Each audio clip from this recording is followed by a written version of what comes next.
So மே 1 உழைப்பாளர் தினம் அன்னைக்கு ஸோ தமிழ் கிளாஸ் ஸ்டார்ட் பண்ணுறோம். ஸோ லாஸ்ட் டைம் நிறைய பேர் அட்டன் பண்ணியிருந்தீங்க. எப்போ கிளாஸு ஸ்டார்ட் பண்ணியிருந்தோம்? ஜனவரி 1. ஸோ ஏதோ ஒரு ஸ்பெஷல் டே, ஒரு சிறப்பான நாள் அன்றைக்கி நமக்கு தமிழ் வகுப்பு ஒரு டைம் வந்து தொடர்ந்துக்கிட்டே இருக்குது. ஸோ அப்போ நியூ இயர் ஆங்கில புத்தாண்டப்போ தமிழ் வகுப்பு இருந்துச்சு. இன்றைக்கி உழைப்பாளர் தினத்தன்னைக்கு நமக்கு தமிழ் வகுப்பு இருக்குது. ஓகே, ஸோ தமிழ் சிலபஸ் பார்த்துருக்கீங்களா? Tamil syllabus so already prepare பண்ணவங்க. ஸோ லாஸ்ட் டைம் நான் பார்த்தது வந்து மெயின்ஸ் ஆஸ்பெக்டில் பார்த்தோம். நிறைய பேர் வந்து கிளாஸஸ் அட்டன் பண்ணியிருப்பீங்க. ஸோ நமக்கு மெயின்ஸ் ஆஸ்பெக்டில் பழைய சிலபஸில் என்ன இருந்ததோ அந்த இலக்கணத்தை வந்து நம்ம ஃபுல்லாக பார்த்தோம். ஸோ இப்போ இருக்கக்கூடிய சிலபஸ் என்னென்னா இலக்கணமே தான் சிலபஸ், அதுதான் சிலபஸ். ஆமாம் தானே? S, syllabus பார்த்துருந்துருப்பீங்க. ஸோ நமக்கு பழைய சிலபஸில் வந்து ஒரு 35 கொஷின்ஸ் அப்படிங்கிறது நமக்கு 3 பார்ட்டாக பிரித்து கொடுத்துருப்பாங்க. அந்த இடத்துல நமக்கு மனப்பாடம் பண்ணுறதுக்கு அதிகமான முக்கியத்துவம் கொடுக்குற மாதிரி இருந்திருக்கும் பழைய பாடத்திட்டம் அப்படிங்கிறது. ஸோ நமக்கு இப்போ இருக்கக்கூடிய இந்த பாடத்திட்டம் அப்படிங்கிறது எந்த மாதிரி இருக்குது அப்படின்னா அதிகமான புரிதல். ஸோ நம்ம தமிழ் மொழியில் கரெக்டாக பேசணும் எழுதணும் அப்படின்னா அடிப்படையாக இலக்கணம் என்னெல்லாம் தெரிஞ்சிருக்கணுமோ அதுதான் நமக்கு சிலபஸில் ஃப்ரேம் பண்ணி கொடுத்துருக்காங்க. ஸோ இங்கிலீஷில் நமக்கு சிலபஸ் ஈஸியாக இருக்குது, தமிழில் கஷ்டமாக இருக்குது அப்படின்னு சொன்னதுக்கப்புறம் நமக்கு ஒரு தடவை சேஞ்ச் பண்ணி கொடுத்தாங்க. ஸோ இந்த சிலபஸ் வந்ததுக்கப்புறம் எல்லோரும் என்ன நினைக்க ஆரம்பிச்சிட்டோம்? ஸோ பழசே இருந்திருக்கலாமோ, நாங்கள் படித்து மனப்பாடம் பண்ணுறது கூட ஈஸியாக பண்ணியிருந்திருப்போம், இலக்கணமாக நமக்கு ஆட் பண்ணி கொடுத்துருக்காங்களே அப்படின்னு கஷ்டம் அப்படிங்கிற ஒரு மைண்ட் செட் எல்லாருக்கும் வர ஆரம்பிச்சிருச்சு. சிலபஸ் பற்றி உங்களுக்கு என்ன புரிதல் இருக்குது? ஈஸியாக கஷ்டமா? சிலபஸ் ஈஸியாக இருக்கா கஷ்டமாக இருக்கா? கஷ்டமாக இருக்கா? ஈஸி மாதிரி தான் இருக்குது. Okay, so online student syllabus ஈஸியாக இருக்கா கஷ்டமாக இருக்கா?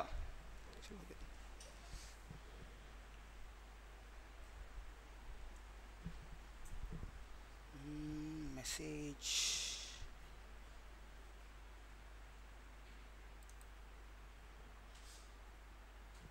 50-50 சார். Okay, unmute. ஆமாங்க சார்.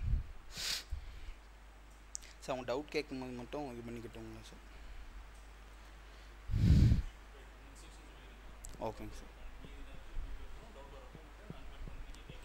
ஓகேங்க sir. So online students, so syllabus பற்றி உங்களோட புரிதல் என்ன ஈஸியாக இருக்கா கஷ்டமாக இருக்கா? ஓகேங்க சார். ஸோ ஆல்ரெடி ப்ரிப்பேர் பண்ணவங்களுக்கு கொஞ்சம் ஈஸியாக இருக்கிற மாதிரி இருக்கும் அந்த சிலபஸ் நமக்கு. ஸோ ஆல்ரெடி இலக்கணம் படிச்சிருக்கோம் அப்படின்னா, ஸோ புதுசாக டேரெக்டாக அந்த சிலபஸ் நம்ம பார்க்குறோம் அப்படின்னா ஃபுல்லாகவே இலக்கணமாக இருக்குதே, ஸோ நம்மளால் கரெக்டாக படிக்க முடியுமா, எந்த மாதிரி இருக்கும் அப்படிங்கிற ஒரு சந்தேகம் எல்லாருக்குமே வரும். ஸோ ஆன்லைன் ஸ்டூடெண்ட்ஸ், நம்ம கிளாஸ் எடுத்துக்கிட்டு இருக்கும் போது உங்களுக்கு எந்த சந்தேகம் இருந்தாலும் நீங்கள் நோட் பண்ணி வச்சுக்கோங்க. ஸோ நம்ம கிளாஸில் பிரேக் விட்டதுக்கு அடுத்து அந்த 10 மினிட்ஸ் பிரேக்லேயோ இல்லைனா எண்ட் ஆஃப் த செஷன்லேயோ உங்களுக்கு இருக்கக்கூடிய டவுட்டெல்லாம் நீங்கள் கேட்டுக்கோங்க. ஸோ அதுவரை நம்ம அப்போ மட்டும் மைக்கை அன்மியூட் பண்ணிக்கலாம். ஸோ அதுவரை மியூட்லேயே தான் இருக்கும். உங்களுக்கு என்னெல்லாம் டவுட் இருக்கோ ஸோ எண்ட் ஆஃப் த செஷனில் உங்களுக்கு இருக்கக்கூடிய டவுட்ஸ் எல்லாம் நீங்கள் வந்து கேட்டுக்கோங்க. Okay sir. Okay, so first நமக்கு சிலபஸில் என்னெல்லாம் இருக்குது, ஸோ அதை எந்த மாதிரி ப்ரிப்பேர் பண்ணணும், ஸோ அதுக்கு என்னெல்லாம் சோர்சஸ் அப்படிங்கிறத கம்ப்ளீட்டாக பார்த்துடலாம். ஸோ அந்த ஐடியா தான் ஃபஸ்ட்டு நமக்கு தேவை. ஸோ ஆல்ரெடி அதெல்லாம் பார்த்துருக்கிறீங்களா? சிலபஸ் என்ன இருக்குது, என்ன கொடுத்துருக்குறாங்க, எந்த மாதிரிலாம் ப்ரிப்பேர் பண்ணணும். ஓகே, சிலபஸ் ஈஸியாக இருக்கா கஷ்டமாக இருக்கா? அதுக்கான பதில் இன்னும் வரவே இல்லையே. 50-50. ஸோ ஆன்லைனில் சொல்லியிருக்காங்க 50-50. ஸோ 50% ஈஸியாக இருக்குது, 50% கஷ்டமாக இருக்குது அப்படின்னு சொல்லியிருக்காங்க. ஈஸியாக இருக்கா கஷ்டமாக இருக்குங்களா மேம்? சிலபஸ்ஸு கொஞ்சம் ஈஸியாக இருக்குது. ஓகே, ஸோ ஒரே ஒரு விஷயம் மட்டும்தான், மனப்பாடம் பண்ணோன்னா மட்டும் இந்த இடத்துல நமக்கு ஸ்கோர் பண்ண முடியாது. ஸோ இந்த 100 கொஸ்டினில் ஒரு 15 கொஸ்டின்ஸ் அப்படிங்கிறது நமக்கு இலக்கிய பகுதிகள் கொடுத்துருக்காங்க. ஸோ ஒரு 15% மட்டும்தான். நமக்கு பழைய சிலபஸ்லேருந்து ஒரு 50% அப்படியே சிலபஸை கட் ஆஃப் பண்ணி கொடுத்துருக்காங்க. நமக்கு ஒரு 50% சிலபஸை அப்படியே எடுத்துட்டாங்க. அதே நேரத்தில் ஒரு தலைப்புக்கும் நமக்கு அதிகமான முக்கியத்துவம் கொடுத்துருக்காங்க. ஸோ அதிகமாக நமக்கு இலக்கணம் தான் இருக்குதா அப்படின்னா ஒரு 85+15. ஸோ நமக்கு 15 கொஷின்ஸ் அப்படிங்கிறது என்ன அப்படின்னா இலக்கிய பகுதி கொடுத்துருக்காங்க. இந்த 85 கொஷின் அப்படிங்கிறது இலக்கியம் இல்லாமல் அந்த 85 கொஷின்ஸில் நிறைய விஷயத்தை நம்ம படிக்க முடியாது. ஸோ ஃபஸ்ட்டு சிலபஸில் ஒன்று என்னென்ன கொடுத்துருக்காங்க அப்படிங்கிறத பார்த்துடலாம். சிலபஸில் டேரெக்டாக ஒரு டாபிக் இருக்குன்னா அதை அப்படியே பார்த்தாலும் நமக்கு புரியுமா அப்படின்னா இல்லை. ஸோ நமக்கு எப்பயுமே இலக்கணம் அப்படின்னா அடிப்படையில் இருந்ததான். ஸோ அடிப்படைனா எங்கே தொடங்கணும்? அடிப்படை இலக்கணம்னா எங்கே தொடங்கும்? நமக்கு டேரெக்டாக பிரித்தெழுதுதல் சேர்த்தெழுதுதல் அப்படின்னு கொடுத்துருக்காங்க. ஓகே, அதை லாஸ்ட் கிளாஸில் நமக்கு மெயின்ஸுக்கு பார்க்கும்போது ஆல்ரெடி ப்ரிப்பேர் பண்ணியிருந்திருப்போம். அதனால பிரித்தெழுதல் சேர்த்தெழுதல்ங்கிறது டேரெக்டாக சிலபஸ் படி அப்படியே நம்ம பார்த்துருப்போம். ஓகே, அடிப்படைனா எந்த இடத்துல தொடங்கணும்? இலக்கணம் எங்கே தொடங்கணும்? எழுத்து. ஸோ எழுத்து இலக்கணத்தில் இருந்து தான் நம்ம ஒன்று அடிப்படையிலேருந்து தெளிவாக பார்க்க போகிறோம். ஸோ நீங்கள் பண்ண வேண்டிய ஒரே விஷயம், கிளாஸில் என்னெல்லாம் நோட்ஸாக கொடுக்குறோமோ அதை கம்ப்ளீட்டாக கிளாஸில் நீங்கள் நோட் பண்ணிடுங்க. ஸோ அந்த 95 கொஷினுக்கு மேலே ஸ்கோர் பண்ணணும் அப்படின்னா ஸோ கிளாஸை கரெக்டாக கவனிச்சுக்கோங்க. ஒரு சின்ன இடத்துல கூட நீங்கள் உங்களுடைய கவன சிதறல் அப்படிங்கிறது இருக்கவே கூடாது. ஸோ ஒரு இடத்துல என்னெல்லாம் தெளிவாக சொல்கிறேனோ அது எல்லாமே குறிப்புகளை கரெக்டாக எடுத்து வச்சுக்கோங்க. ஸோ அதுதான் உங்களுக்கு ஒரு ஸ்கோர் ஒரு மார்க்கையும் இன்க்ரீஸ் பண்ணி கொடுக்கும். ஸோ புக்கில் இருக்கக்கூடிய கண்டென்ட் மட்டும் நமக்கு போதுமா அப்படின்னா கண்டிப்பாக இதுக்கு புக்கில் இருக்கக்கூடிய கண்டென்ட் மட்டும் நமக்கு பத்தாது. ஸோ புக்கில் நமக்கு ரொம்ப அடிப்படையாக ஸ்கூல் ஸ்டூடெண்ட்ஸ்க்கு எப்படி இருக்கணுமோ அதுதான் புக்கில் கொடுத்துருப்பாங்க. So already group 2A mains எழுதியிருந்தீங்க, அந்த கொஷின் பேப்பர் பார்த்துருந்தோம் அப்படின்னா உங்களுக்கு கம்ப்ளீட்டாக ஒரு ஐடியா கிடச்சிருந்துருக்கும். ஸோ எந்த மாதிரி இருந்தது கொஷின்? ஸோ ஏன்னா இப்போ ரீசெண்டாக இருக்கக்கூடிய சில கொஷின் பேப்பர்ஸ்லேருந்து நம்ம எடுத்துக்கலாம். ஸோ எந்த மாதிரி இருந்தது அந்த மெயின்ஸ் கொஷின் பேப்பர் பார்த்தீங்களா? தமிழ் எந்த மாதிரி இருந்தது? ஸோ ப்ரிலிமினரியில் இந்த அதே சிலபஸை அப்படியே நமக்கு மெயின்ஸில் கொடுத்துருந்தாங்க. ஸோ அவங்க எப்படி கொடுத்துருந்தாங்கன்னா நம்ம எப்படி ப்ரிப்பேர் பண்ணோம் அப்படின்னா புரிதலுக்கு முக்கியத்துவம் கொடுக்கணும். ஸோ அதுதான் நமக்கு முக்கியம். ஸோ இலக்கணம் அப்படின்னா புரிதல் தான். ஸோ அந்த இலக்கணத்தை எப்படி படிக்கணும்? மனப்பாடம் பண்ணால் அப்படி நம்ம படிச்சிட முடியுமா? இல்லை. ஸோ இலக்கணம் அப்படிங்கிறது இலக்கியம் இல்லாமல் இலக்கணம் படிக்கவே முடியாது. ஏன் இலக்கியம் இல்லாமல் இலக்கணம் படிக்க முடியாது? இலக்கியத்தில் இருந்து உருவானது தான் என்ன? இலக்கணம். ஸோ வெறுமனே இலக்கணத்தை படித்து தெளிவடைஞ்சிடலாமா அப்படின்னா கட்டாயம் தெளிவடைய முடியாது. ஸோ நம்மளுடைய கிளாஸஸும் கம்ப்ளீட்டாக அந்த பேசிஸில் தான் நமக்கு இருக்கும். ஸோ எந்த இடத்துல பார்த்தோம்னாலும் போதுமான அளவுக்கு இலக்கிய பகுதிகளோட எடுத்துக்காட்டை தான் நம்ம எடுத்துக்கிற போகிறோம். ஏன்னா நம்ம பேச்சு வழக்கில் இருக்கக்கூடிய சொற்கள்லாம் நமக்கு எளிமையாக புரிஞ்சிடும் இலக்கணத்தில். ஸோ ஆனால் இலக்கியத்தில் இருக்கக்கூடிய பாடல் வரிகள் அதன் அடிப்படையில் தான் நமக்கு எப்படி கேட்குறாங்க கொஷின்ஸ் அப்படிங்கிறது கேட்குறாங்க. ஸோ அதுக்கு எக்ஸாம்பிளாக நம்ம லாஸ்ட்டாக நடந்த குரூப் 2A மெயின்ஸோட தமிழ் கொஷின் பேப்பர் அப்படிங்கிறது எடுத்துக்கலாம். ஸோ அந்த இடத்துல கேட்டிருந்த ஒரு கொஷினும் என்ன அப்படின்னா நமக்கு லாஸ்ட்டாக நம்ம எக்ஸாம் முடிஞ்சதுக்கப்புறம் அதை பற்றி எதுவுமே டிஸ்கஸ் பண்ணது இல்லை. அதை நீங்கள் ஒரு எக்ஸாம்பிளாக எடுத்துக்கலாம். ஸோ நிறைய பேர் ஃப்ரெஷர்ஸ் இருப்பீங்க, தமிழ் ஈஸியாக கஷ்டமா அப்படிங்கிற ஒரு சந்தேகமும் உங்களுக்கு கண்டிப்பாக இருக்கும்.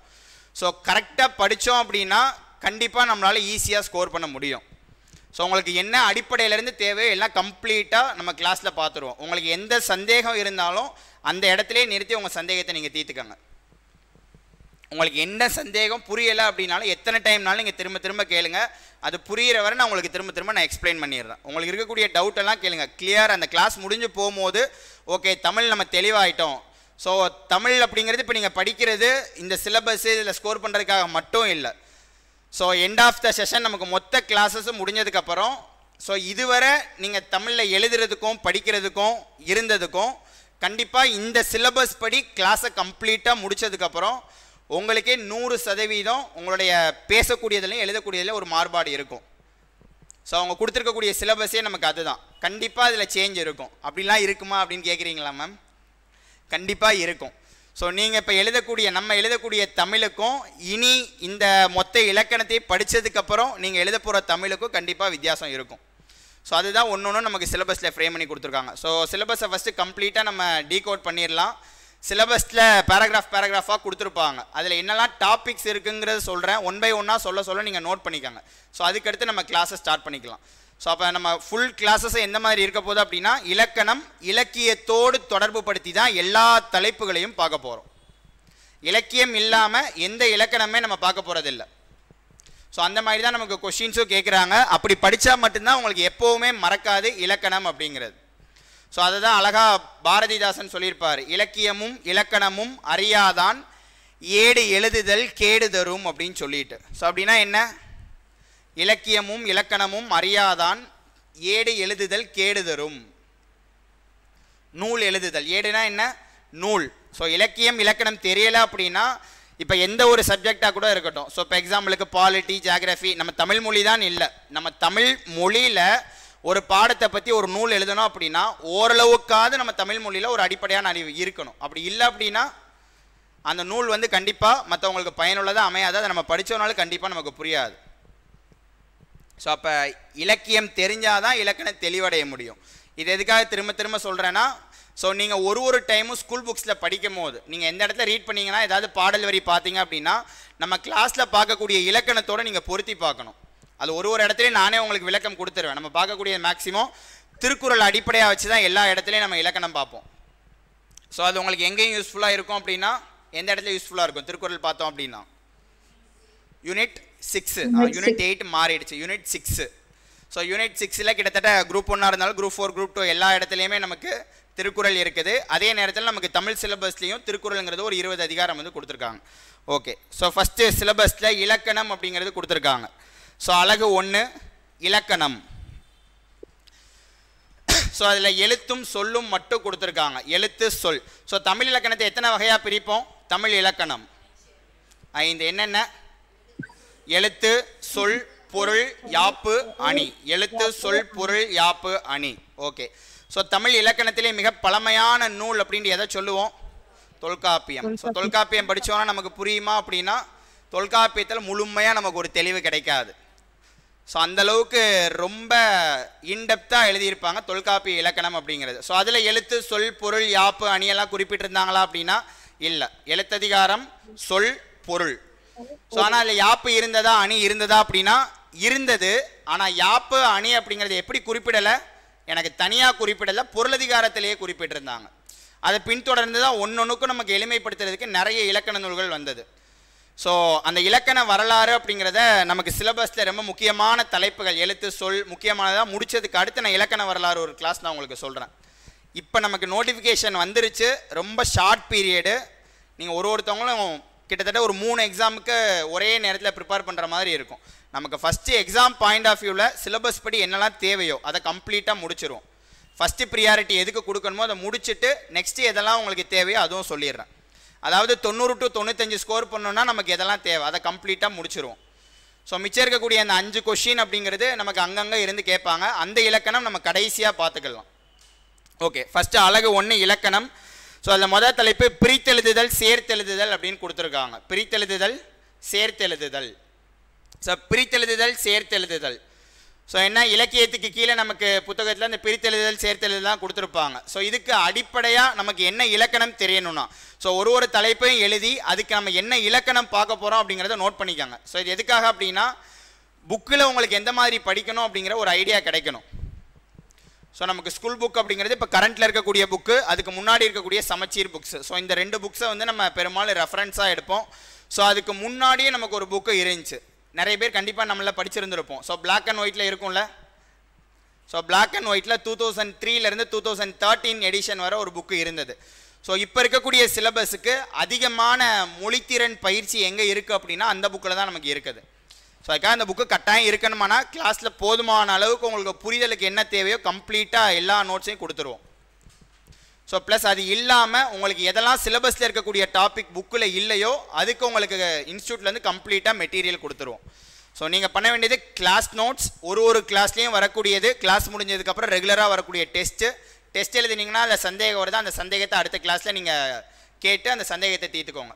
ஸோ இதை ரெகுலராக ஃபாலோ பண்ணிங்க அப்படின்னா ஸோ வரக்கூடிய குரூப் 4 எக்ஸாம், பின்னாடி வரக்கூடிய குரூப் 2A ப்ரிலிமினரி எல்லா இடத்துலையும் தமிழில் ஈஸியாக ஸ்கோர் பண்ணிடலாம்.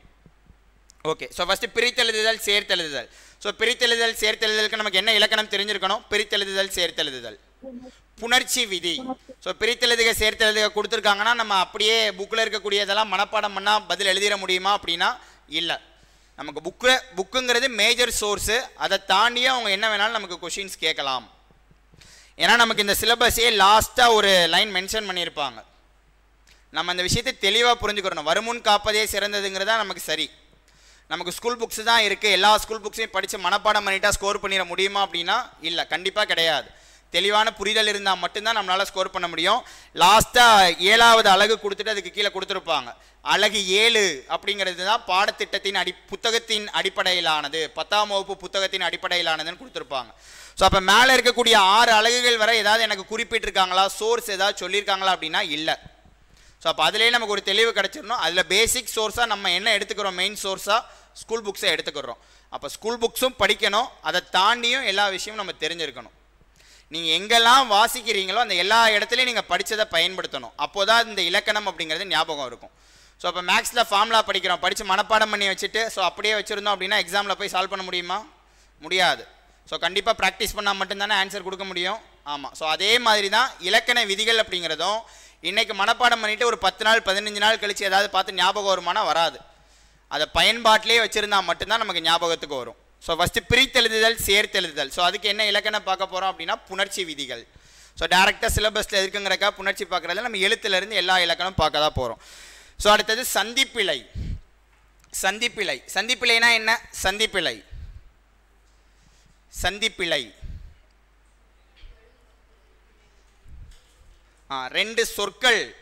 ரெண்டு சொற்கள் சேர்ந்து வரும்போது எனக்கு முதல் சொல்லோட இறுதியில் மெய்யெழுத்துக்கள் இக்கு இச்சு இத்து இப்பு இந்த மெய்யெழுத்துக்கள்லாம் பயன்படுத்துவோம். ஸோ எந்த இடத்துல பயன்படுத்துவோம், எந்த இடத்துல பயன்படுத்த மாட்டோம். அந்த சந்திப்பிழைக்கு என்ன இலக்கணம் பார்ப்போம் அப்படின்னா வல்லினம் மிகும் மிகா இடங்கள். ஸோ முடிஞ்ச அளவுக்கு ஃபாஸ்ட்டாக அந்த டாப்பிக்கு ஸோ அதுக்கு என்ன இலக்கணம் பார்க்குறோம் அப்படிங்கிறத நோட் பண்ணி வச்சுக்கோங்க. ஸோ அது கண்டிப்பாக நமக்கு தெரியணும்.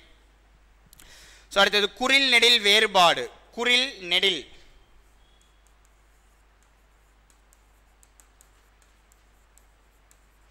ஸோ குறில்னா என்ன, நெடில்னா என்ன? ஸோ அது எதுக்காக சிலபஸில் கொடுத்துருக்காங்க குறில் நெடில் வேறுபாடு. ஸோ முழுக்க இந்த சிலபஸில் இருக்கக்கூடிய அந்த 85 கொஷின் என்ன அப்படின்னா அதில் நிறைய விஷயம் நம்ம எழுதும்போது என்னெல்லாம் பிழை விடுவோம். ஓகே, நம்ம எழுதும்போது என்னெல்லாம் பிழை வரும், நமக்கு எழுதும்போது என்னெல்லாம் பிழைகள் வரும், உங்களுக்கு நம்ம என்னெல்லாம் தப்பு பண்ணுவோங்கிறத சொல்லுங்கள் தமிழ் எழுதும் போது.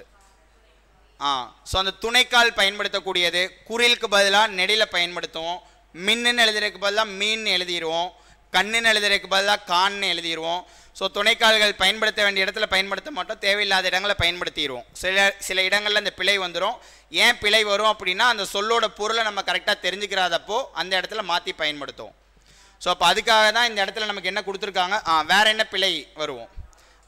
லா லா ழா பொதுலகரம் பொதுலகரம் சிறப்பு லகரம் வகரலகரம்.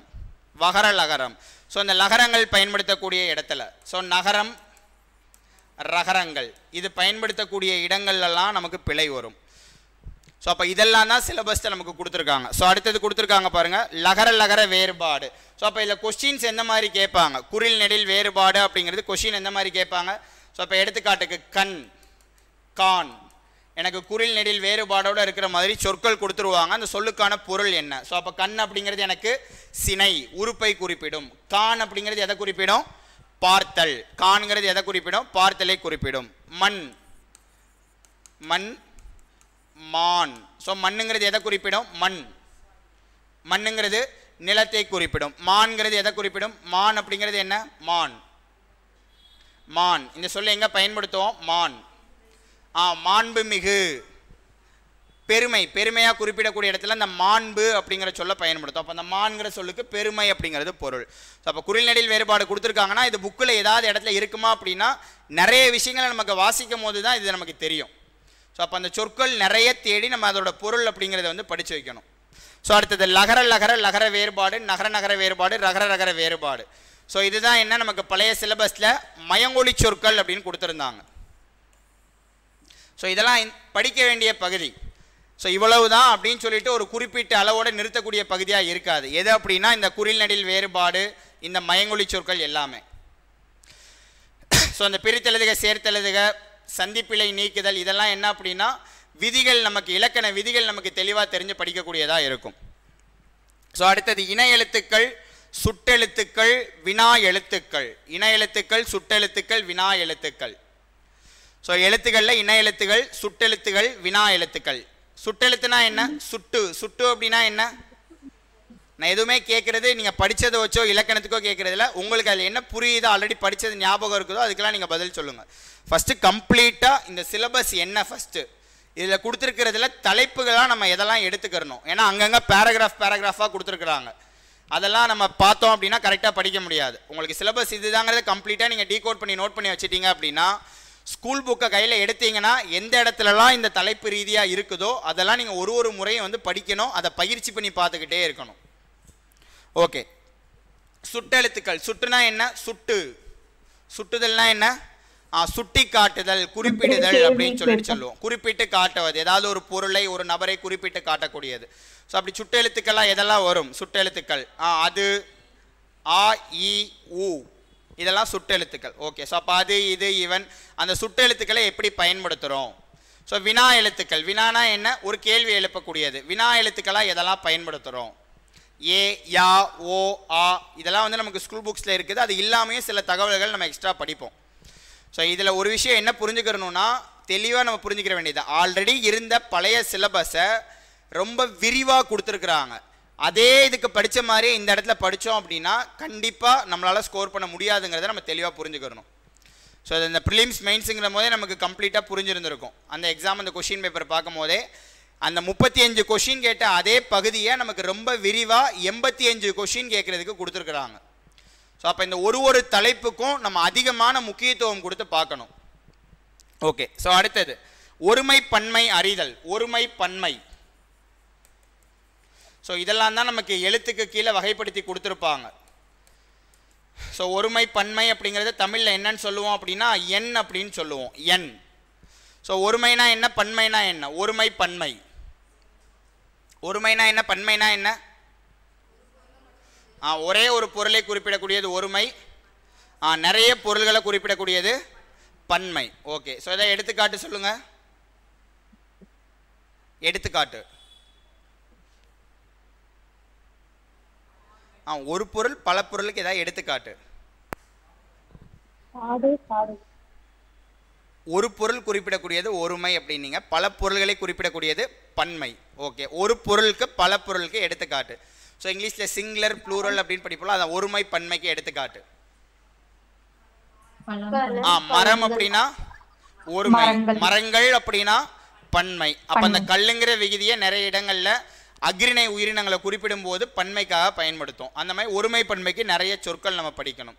சில இடங்களில் ஒருமைக்கு வரக்கூடிய சொற்களையே பன்மைக்கும் பயன்படுத்துவோம். அந்த மாதிரி விதிவிலக்காக இருக்கக்கூடிய சொற்களை தெரிஞ்சு வச்சுக்கணும். இப்போ மென்பொருள் அப்படின்னா மென்பொருள்கள் அப்படின்னு சொல்ல மாட்டோம், மென்பொருள் பன்மையிலையும் மென்பொருள் தான். ஸோ அந்த கல்லுங்கிற விகுதி உயர்திணை அக்ரிணை, அக்ரிணையில் பயன்படுத்துவோமா உயர்திணையில் பயன்படுத்துவோமா பன்மையில்?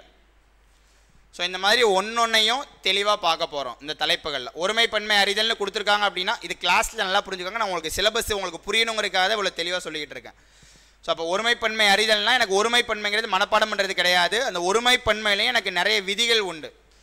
ஒரு தலைப்புக்கும் நம்ம விதிகளை தெளிவாக படிக்கணும். ஓகே, ஸோ அடுத்தது சொல் இலக்கணம்.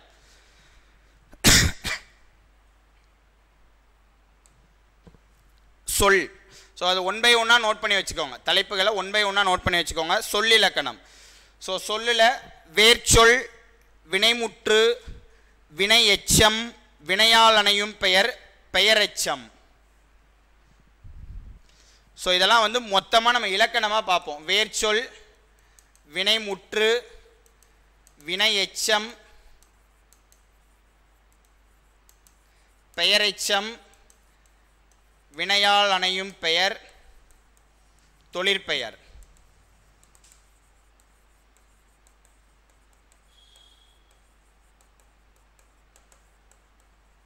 ஸோ வினையால் அணையும் பெயர், தொழிற்பெயர். ஸோ எனக்கு எழுத்து அப்படின்னா ஸோ தமிழில் என்னெல்லாம் எழுத்துக்கள் இருக்குது, ஸோ அந்த எழுத்துக்கள் பயன்பாடு நம்ம எப்படி பயன்படுத்துகிறோம். ஸோ அப்போ சொல்லிலக்கணத்தில் என்ன பார்க்குறோம் அப்படின்னா நம்ம பயன்படுத்தக்கூடிய சொற்களை எப்படிலாம் வகைப்படுத்தி வச்சுருக்காங்க. ஸோ சொல்லுங்கிறது பெயர்ச்சொல், வினைச்சொல், இடைச்சொல், உரிச்சொல் அப்படின்ட்டு சொற்கள் படிப்போம். இலக்கணத்துலேயும் தனியாக சொற்கள் படிப்போம். இலக்கியத்திலையும் இயற்சொல், திரிசொல், திசைச்சொல், வடசொல் அப்படிங்கிறது படிப்போம். நம்ம தமிழில் பயன்படுத்தக்கூடிய சொற்களில் தமிழ் மொழி சொற்களும் இருக்குது, பிற மொழி சொற்களையும் நம்ம தமிழ் மொழியில் பயன்படுத்துகிறோம். ஸோ அப்படி என்னெல்லாம் சொற்கள் பயன்படுத்துகிறோம், நம்ம பயன்படுத்தக்கூடிய சொற்களை இலக்கண அடிப்படையில் எப்படி வகைப்படுத்தியிருக்காங்க. ஸோ அப்போ நம்ம பயன்படுத்தக்கூடிய வினை சொற்கள் அப்படிங்கிறது எனக்கு ஸோ இந்த இலக்கணமாலாம் எனக்கு இருக்கலாம். ஸோ நமக்கு தமிழில் 2 தான். சொல் அப்படின்னா நம்ம நிறைய வகைகள் படிப்போம். நம்ம பயன்படுத்தக்கூடிய சொற்கள் ஒன்று எச்சமாக இருக்கும், இல்லை அப்படின்னா முற்று பெற்ற சொற்களாக எனக்கு இருக்கும். எச்சம்னா எனக்கு பொருள் தராத சொல்லாக இருக்கும், முற்றுனா ஒரு முழுமை பெற்ற சொல்லாக இருக்கும். அப்படி இருக்கக்கூடிய சொற்கள்லாம் எனக்கு எந்த மாதிரிலாம் இருக்கும், இது எல்லாமே நம்ம பயன்படுத்தக்கூடிய சொற்களை இலக்கண அடிப்படையில் நம்ம கண்டுபிடிக்கிற மாதிரி இருக்கும். இப்போ நடந்தான், நடத்தல், நட, நடக்கின்றான், நடந்தவன். ஸோ இது எல்லாமே எனக்கு வினை அடிப்படையில் வரக்கூடிய சொற்கள் தான். இப்போ இந்த ஒரு சொல்லும் என்ன இலக்கணம், நம்ம பயன்படுத்தக்கூடிய வினைச்சொல் அப்படிங்கிறது என்னென்ன வடிவங்கள் எல்லாம் இருக்குது, அதுதான் இந்த இலக்கணம். ஒரு தமிழ்ல நம்ம பயன்படுத்தக்கூடிய வினைச்சொல் என்ன வடிவங்கள்ல இருக்குது, அப்படி எனக்கு ஒரு சொல் கொடுத்தாங்கன்னா அது என்ன வடிவத்தில் இருக்குங்கிறத நம்ம கண்டுபிடிக்கணும். ஸோ இந்த இலக்கணம் நம்ம ரொம்ப தெளிவாக பார்ப்போம். இது நமக்கு பழைய சிலபஸ்லேயே குறைஞ்சபட்சம் எக்ஸாமில் ஒரு 5 கொஸ்டினாவது இருக்கும். இப்போ நமக்கு அந்த அலகு 1 இலக்கணம்னு கொடுத்துட்டு 7 அலகுகளில் அலகுகளில் எத்தனை கொஸ்டின் கொடுத்துருக்காங்கன்னா 25 கொஸ்டின் நமக்கு மென்ஷன் பண்ணி கொடுத்துருக்காங்க. ஸோ அப்போ எந்தெந்த இடத்துலலாம் நமக்கு வெயிட்டேஜ் அதிகமாக இருக்கோ ஸோ அங்கே இருக்கக்கூடிய இலக்கண தலைப்புகள்லாம் ரொம்பவே நம்ம தெளிவாக படிச்சுக்கிறணும். ஸோ அடுத்தது அயற்சொல் தமிழ்ச்சொல். அயற்சொல் தமிழ்ச்சொல். ஸோ அயற்சொல் தமிழ்ச்சொல் அப்படின்னா என்ன? அயற்சொல்னா என்ன? நம்ம தமிழ் மொழி இல்லாமல் பிறமொழி சொற்களை பயன்படுத்தக்கூடியது. ஸோ அந்த பிறமொழி சொல் அதற்கு இணையான தமிழ் சொல் அப்படிங்கிறது நம்ம நிறைய படித்து வைக்கணும். பிறமொழி சொற்கள் அதற்கு இணையான தமிழ் சொற்கள்.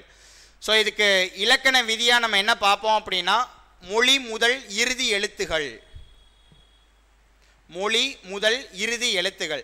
அந்த விதியை படித்தா மட்டும் நம்மளால் பிறமொழி சொல் தமிழ் சொல் கண்டுபிடிச்சிட முடியுமானா கண்டிப்பாக இல்லை. ஸோ அந்த விதியை மட்டுமே படித்து நம்ம சொற்கள் கண்டுபிடிக்க முடியுமானா கிடையாது. அதுக்கு நம்ம ஒரு நிறைய இணைகள் பிறமொழி சொல் தமிழ் சொல் படித்து தான் வைக்கணும் கண்டிப்பாக. ஆனால் அதுக்கு இலக்கணப்படி நமக்கு ஒரு சில விதிகள் எழுதியிருக்காங்க.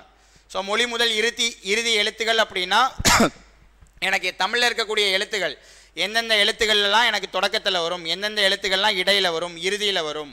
ஸோ தொடக்கத்தில் சில எழுத்துக்களை பயன்படுத்த மாட்டோம். அதை பயன்படுத்தணும் அப்படின்னா அதுக்கு இணையா. அப்போ லக்ஷ்மி லக்ஷ்மி அப்படின்னா இந்த லாங்கிற சொல்ல நம்ம தொடக்கத்தில் பயன்படுத்த மாட்டோம். அதுக்கு இணையாக முன்னாடி பயன்படுத்துவோம். ஸோ அப்போ இந்த மாதிரி சில சொற்கள்லாம் பார்த்தோம் அப்படின்னா அதுவும் நமக்கு என்னதான் அப்படின்னா தமிழுக்குரிய இலக்கண முறைப்படி இருக்கக்கூடிய சொல் கிடையாது. ஸோ அப்போ அந்த மாதிரி இருக்கக்கூடிய சொற்கள் பிறமொழி சொற்களையே நம்ம தமிழ் சொல்ல பயன்படுத்துகிறோம், தமிழ் மொழியில் பயன்படுத்துகிறோம். அப்படி இருக்கக்கூடிய சொற்களுக்கு இணையான தமிழ் சொற்கள். ஸோ இதெல்லாம் ஓரளவு டேட்டா நமக்கு புக்கில் இருக்கும். அதை தாண்டி நம்ம நிறையா படிக்க வேண்டியது இருக்கும். ஸோ அடுத்தது எதிர்ச்சொல். ஸோ எதிர்ச்சொல்லுங்கிறது நமக்கு தெரியும். ஸோ நமக்கு ஒரு சொல்லோட பொருள் தெரிஞ்சால் மட்டும்தான் அதுக்கு எதிர்ச்சொல் என்ன அப்படிங்கிறத நம்ம கண்டுபிடிக்க முடியும். ஸோ இதெல்லாம் நேரடி தலைப்புகளாக கொடுத்துருக்காங்க. அடுத்தது வினைச்சொல். வினைச்சொல் இதில் ஒரு சில தலைப்புகள் நமக்கு வந்ததே திரும்ப திரும்ப கொடுத்துருப்பாங்க. ஸோ அந்த வினைச்சொல்லுங்கிறதே என்னதான் இங்கே நம்ம பார்க்குறோம்ல, இது எல்லாமே அந்த வினைச்சொல்லோட வடிவங்கள் தான். அந்த வினைச்சொல்லுங்கிறதே இந்த வேர்ச்சொல், வினைமுற்று, வினையச்சம், பெயரெச்சம், வினையாளனையம், பெயர், தொழிற்பெயர், இது எல்லாமே என்னதான் வினைச்சொல்லினுடைய வடிவங்கள் தான். ஸோ அடுத்தது எழுத்துப்பிழை ஒற்றுப்பிழை அறிதல். ஸோ இதை நமக்கு மேலேயே கொடுத்துட்டாங்க. அந்த எழுத்துப்பிழைங்கிறதே நம்ம எதுதான் எழுத்துப்பிழை விடுவோம்? மயங்கொழி சொற்களை எழுத்துப்பிழை விடுவோம், குறில் நடையில் மாற்றி எழுதுவோம். எந்தெந்த இடத்துல மெய்யெழுத்துக்களை பயன்படுத்தணுமோ அதில் பிழை வரும். அதை திரும்ப இந்த இடத்துல என்னவா கொடுத்துருக்குறாங்க? எழுத்துப்பிழை ஒற்றுப்பிழைன்னு கொடுத்துருக்காங்க. இந்த தலைப்புகள்லாம் நமக்கு மேலேயே வந்துருச்சு, எழுத்து இலக்கணத்திலே குறிப்பிட்டிருக்காங்க. ஸோ அடுத்தது 2 வினைச்சொற்களின் வேறுபாடு அறிதல். 2 வினைச்சொற்களின் வேறுபாடு அறிதல். ஸோ நம்ம தமிழில் நமக்கு எழுத்துப்பிழை இல்லாமல் எழுத படிக்க தெரியணும் அப்படின்னா தமிழ் எழுத்துக்களை பற்றி தெரியணும், எழுத்துல இருந்து நம்ம சொற்கள் உருவாக்க தெரியணும். ஸோ அடுத்த சொல்லோட பொருள் தெரிஞ்சிருந்தால் மட்டும்தான் நம்ம அதை ஒரு சொற்றொடராக உருவாக்கி நம்மளுக்கு தமிழில் கரெக்டாக எழுத தெரியும். அந்த வரிசையில் தான் நமக்கு சிலபஸை ஃப்ரேம் பண்ணி கொடுத்துருக்குறாங்க, எழுத்து சொல். ஸோ அடுத்தது 2 வினைச்சொற்களின் வேறுபாடு அறிதல். 2 வினைச்சொற்களின் வேறுபாடு அறிதல். ஸோ அப்படின்னா என்ன? அந்த தலைப்பில் ஏதாவது புரியுதா? 2 வினைச்சொற்களின் வேறுபாடு அறிதல் புரியலைங்க சார். ஒரே வினை சொல்லே எனக்கு 2 பொருள் தரக்கூடியதாக இருக்கும். அப்படியா? 2 வினைச்சொற்களின் வேறுபாடு அறிதல். ஸோ எனக்கு ஒரே வினையை அடிப்படையாக வச்சு 2 பொருள் தர்ற மாதிரி சொற்கள் இருக்கும். ஸோ இப்போ எடுத்துக்காட்டுக்கு சேர்ந்தான், சேர்ந்தான், சேர்த்தான், சேர்ந்தான், சேர்த்தான். ஸோ அதோட பொருள் என்ன? சேர்ந்தான் அப்படின்னா என்ன? சேர்ந்தான், சேர்த்தான். சேர்ந்தான் அப்படிங்கிற சொல்லுக்கு என்ன பொருள்? சேர்ந்தான்.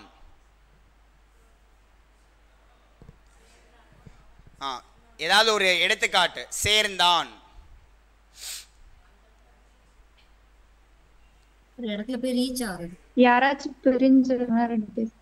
சேர்ந்தான், சேர்த்தான். இந்த 2 சொல்லுக்கும் வேறுபாடு.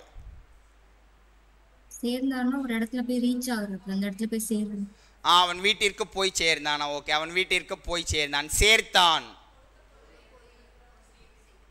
கொடுத்த பொருளை அவனிடம் சேர்த்தான். அப்ப சேர்ந்தான் அப்படின்னா ஸோ அவன் ஸோ இது நம்ம தன்வினை பிறவினையில இந்த சொல்ல வச்சு பார்ப்போம்.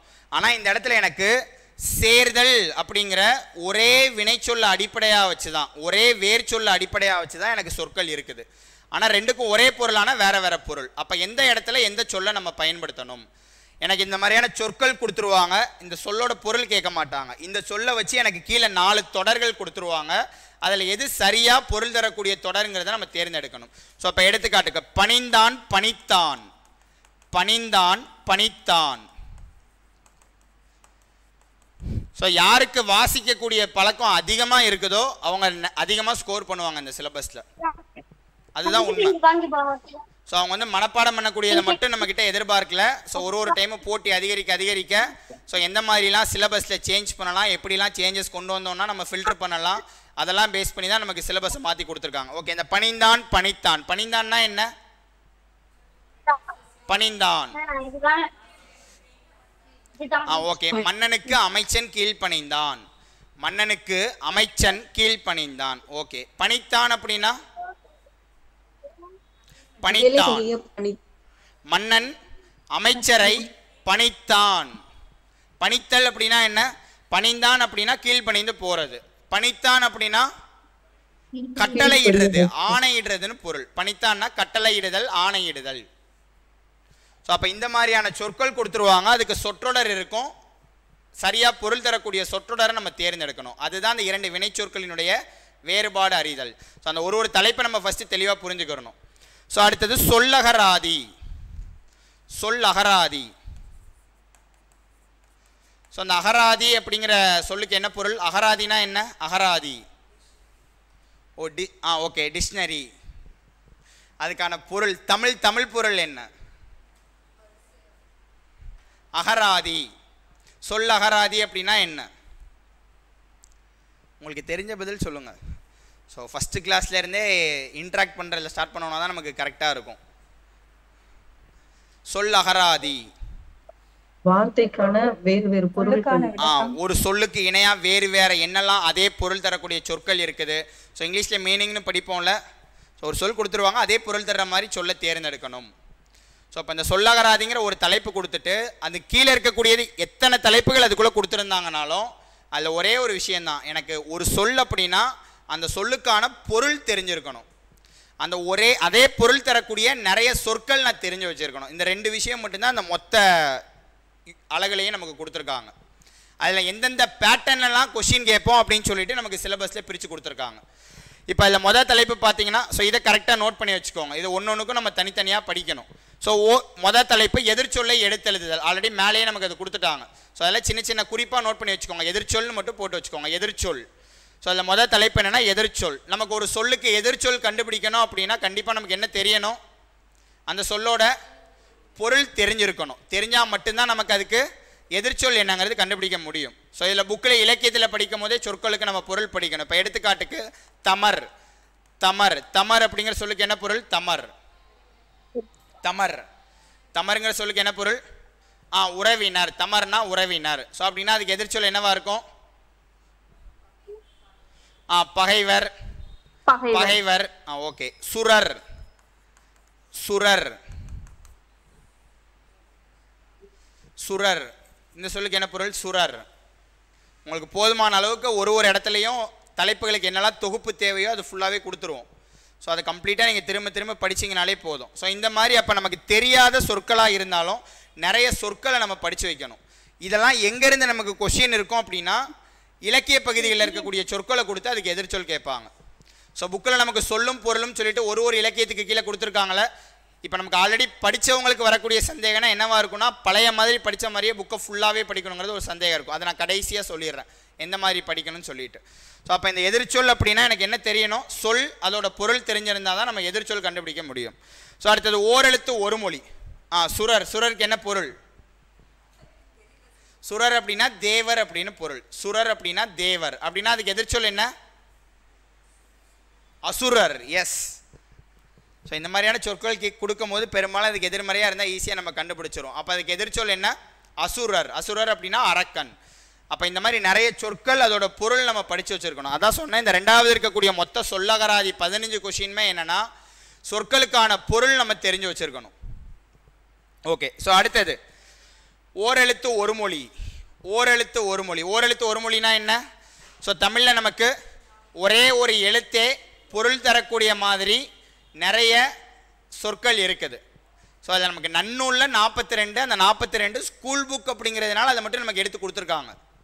நமக்கு அதிலிருந்து மட்டும்தான் கொஷின் இருக்கும் அப்படின்னு நம்ம எதிர்பார்க்க முடியாது. அது இல்லாமையும் நிறைய சொற்கள் உண்டு. ஸோ இதெல்லாம் ஒரு தலைப்பை நீங்கள் தெரிஞ்சுக்கணும்.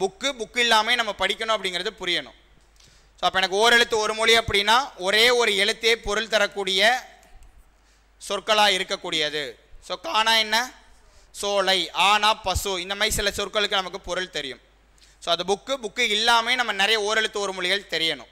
ஸோ அந்த ஓரெழுத்து ஒரு மொழிகள்லாம் நிறையா சங்க பாடல்களில் நமக்கு நிறைய குறிப்பிட்டிருக்காங்க. விலங்குகளை குறிப்பிடக்கூடிய நிறைய ஓரெழுத்து ஒரு மொழிகள் உண்டு. லாஸ்ட் டைம் நமக்கு கிட்டத்தட்ட ஒரு 3 இடத்துல அந்த மாதிரி கொஷின் கேட்டிருந்தாங்க. ஸோ குரூப் 2 எக்ஸாம் கொஷின்ஸில். ஸோ அப்போ அந்த மாதிரி அந்த 42 இல்லாமல் நிறைய ஓரெழுத்து ஒரு மொழிகள் நமக்கு தெரியணும். ஸோ அடுத்தது ஒரு பொருள் தரும் பல சொற்கள். ஒரு பொருள் தரும் பல சொற்கள். ஒரு பொருள் தரும் பல சொல் அப்படின்னா என்ன? ஒரு பொருள் தரும் பல சொல். அரசன், வேந்தன். ஓகே. அரசன், வேந்தன், மன்னன். ஸ்கிரீனை மட்டும் பின் பண்ணிருங்க சார், மாறிட்டே இருக்கு சார். மேம் இல்லைங்களா?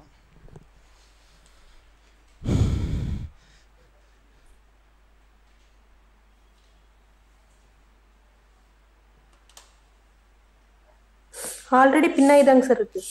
எஸ்.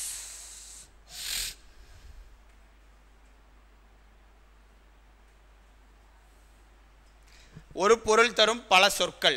ஒரு பொருள் தரும் பல சொற்கள்னா என்ன? வேந்தன், அரசன், மன்னன், இதெல்லாம் யாரை தான் குறிப்பிடும்? மன்னன், அரசன் தான். இதெல்லாம் ஒரே பொருள் தரக்கூடியது தான். ஸோ வேற என்ன எடுத்துக்காட்டு? இதெல்லாம் நமக்கு பேச்சு வழக்கில் நம்ம பயன்படுத்தக்கூடிய சொற்கள். வேற என்ன எடுத்துக்காட்டு இருக்கு?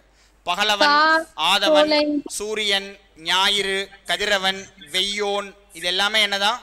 சூரியனை குறிப்பிடக்கூடிய சொற்கள் தான். அப்போ இதெல்லாம் நிறைய சொற்கள், ஆனால் ஒரே ஒரு பொருள் தான். ஸோ இந்த மாதிரி நிறைய சொற்கள் வந்து நமக்கு தெரியணும். ஒரு பொருள் தரும் பல சொல்.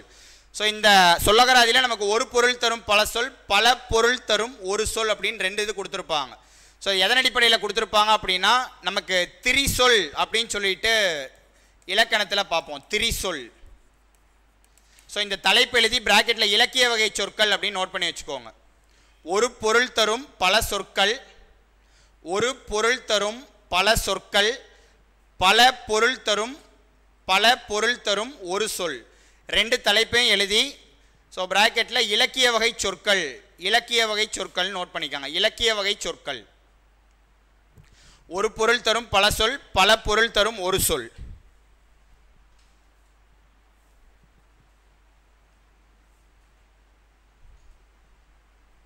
ஸோ அந்த இலக்கிய வகை சொற்களில் இயற் சொல், திரிசொல், திசைச்சொல், வடசொல் அப்படின்னு சொல்லிட்டு பார்ப்போம். ஸோ அதில் இந்த திரிசொல்லில் தான் வந்து நமக்கு என்ன கொடுத்துருப்பாங்கன்னா ஸோ இப்போ ஒரு பொருள் தரும் பல சொல், பல பொருள் தரும் ஒரு சொல். எல்லாருக்குமே இது நமக்கு தெரிஞ்சிருக்குமா? எல்லாருமே இந்த மாதிரி தெரிஞ்சு வச்சுருப்பாங்களா சொற்கள்? யாருக்கு தெரியும்? எஸ். ஸோ நம்ம நிறைய படித்து வச்சுருந்தோம் அப்படின்னா அந்த சொல்லோட பொருள் நமக்கு தெரியும். இந்த சொற்களுக்கெல்லாம் இது ஒரே பொருள் தான், இந்த ஒரு சொல்லுக்கு எனக்கு நிறைய பொருள் இருக்குன்னு சொல்லிட்டு அதை தான் நம்ம இலக்கியத்தில் என்ன சொல்லுவோம்னா திரிசொல் அப்படின்னு சொல்லுவோம். ஸோ அப்போ இந்த தலைப்பு இந்த இடத்துல கொடுத்துருக்காங்கன்னா அப்படின்னா நம்ம அந்த இலக்கணப்படி எதை பார்க்கணும் அப்படின்னா இலக்கிய வகை சொற்கள் அப்படிங்கிறத நம்ம படிக்கணும். ஸோ இதெல்லாம் உங்களுக்கு ஸ்கூல் புக்கில் ஒரு இயலோட இறுதியில் இந்த இலக்கணம்லாம் கொடுத்துருக்குறாங்க. அப்போ நீங்கள் புக்கை எடுத்தீங்கன்னா புக்கில் படிக்கணுங்கிற புக்கை திருப்பி பார்த்தீங்கன்னா இந்த சிலபஸை நீங்கள் பார்க்கணும். டீகோட் பண்ணி வச்சிருக்க திருப்பி பார்த்தீங்கன்னா அப்போ இந்த இலக்கணம் எனக்கு சிலபஸ் படி டேரெக்டாகவே கொடுத்துருக்காங்க அப்படிங்கிறது உங்களுக்கு தெளிவு கிடைக்கும். ஸோ அடுத்தது பொருந்தா சொல்லை கண்டறிதல். பொருந்தா சொல்லை கண்டறிதல். ஸோ அந்த பொருந்தா சொல் அப்படிங்கிறது என்ன? பொருந்தா சொல் அது ஒரு பேட்டர்ன், எனக்கு கொஷின் பேட்டர்ன் தான் இந்த பொருந்தா சொல் அப்படிங்கிறது. அதுக்காக நம்ம எதுவும் தனியாக படிக்க போகிறோம்னா இல்லை, நம்ம மொத்தமாக இந்த சிலபஸில் படித்து வச்சுருக்கிறத வச்சு எனக்கு ஏதாவது ஒரு 4 சொற்கள் கொடுத்துட்டு அதில் தொடர்பில்லாத சொல் எது அப்படிங்கிறத தேர்ந்தெடுக்கிற மாதிரி கேட்பாங்க. அது பெரும்பாலும் எதன் அடிப்படையில் இருக்கும் அப்படின்னா இலக்கண அடிப்படையில் நமக்கு இருக்கும். ஸோ அதுக்கு ஏதாவது எடுத்துக்காட்டு சொல்லுங்கள். இந்த ஒரு பொருள் தரும் பல சொல், பல பொருள் தரும் ஒரு சொல்லே எனக்கு கேட்கலாம். இப்போ வெய்யோன், கதிரவன், பகலவன், சந்திரன் அப்படின்னு கொடுத்துட்டாங்கன்னா எனக்கு பொருந்தா சொல்லுது சந்திரன். உங்களுக்கு புரியணுங்கிறதுக்காக சொல்கிறேன். அப்போ பொருந்தா சொல்லுங்கிறது எனக்கு ஒரு கொஷின் பேட்டர்ன். ஸோ அடுத்தது அகரவரிசைப்படி சொற்களை சீர் செய்தல். ஸோ இது நமக்கு பழைய சிலபஸில் இருந்தது. அகரவரிசைப்படி சொற்களை சீர் செய்தல்.